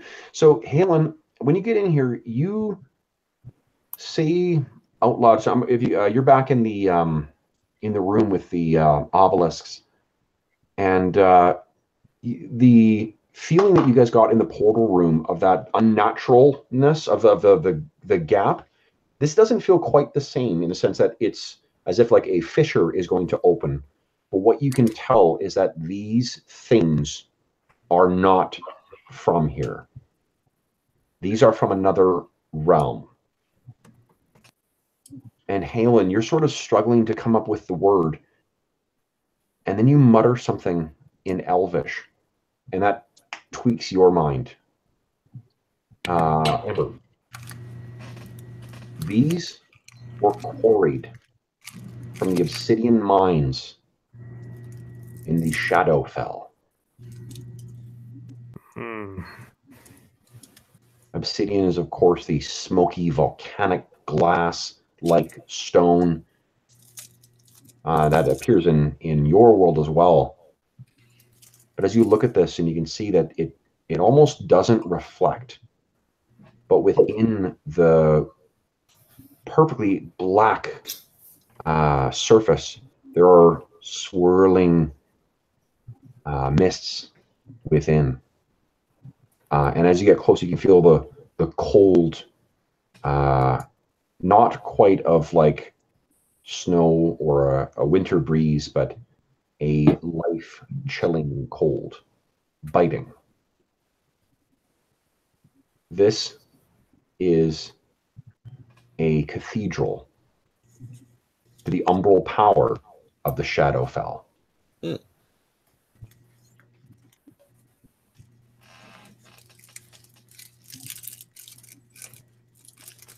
So, as you guys are sort of studying this, you know, I as much as I want to end on a cliffhanger here, I think that I'm not going to like force you guys into the start of another fight just for the sake of having a cliffhanger, and in particular because you guys have had the shit kicked out of you. So maybe what we'll do, guys, is with you defeating Sinrith, in Sinrith's abode as well, guys, incidentally, there are 6 more healing potions, potions of vitality. Yay. So each get a potion. Maybe he should have taken them with him. He really should have. He did have an ability to heal, but you guys did pick the Nice, I'll take one of those. So, yeah, why don't everyone take one, and then you guys can swap them back and forth. Who would like the mummified hand, by the way? I'll take that. Of course you will. Okay, so just add that cork to your character sheet. And then maybe we'll just end that there, guys. And then this will require, so one more session and we are finished the crypts of Rivenroar. So maybe what I'll do is I will say to those listening at home, thank you so much for joining us for this session 10 of the Scales of War campaign. We hope you enjoyed seeing the con of the Red Hand being defeated by our stalwart heroes. And we hope to see you again in 2 weeks' time to see them venture further and deal with the remnants and survivors of the vile Villicus family. As always, if you have any comments, questions, or concerns regarding tonight's session, please don't hesitate to leave a comment in the comment section below, and I will endeavor to respond in a timely fashion. If you have any questions about the characters as well, too, I will pass those along to our players, and they will be sure to answer in an equally timely fashion. Otherwise, thank you so much for joining us, and we will look forward to seeing you again soon back under the ruins of Rivenroar.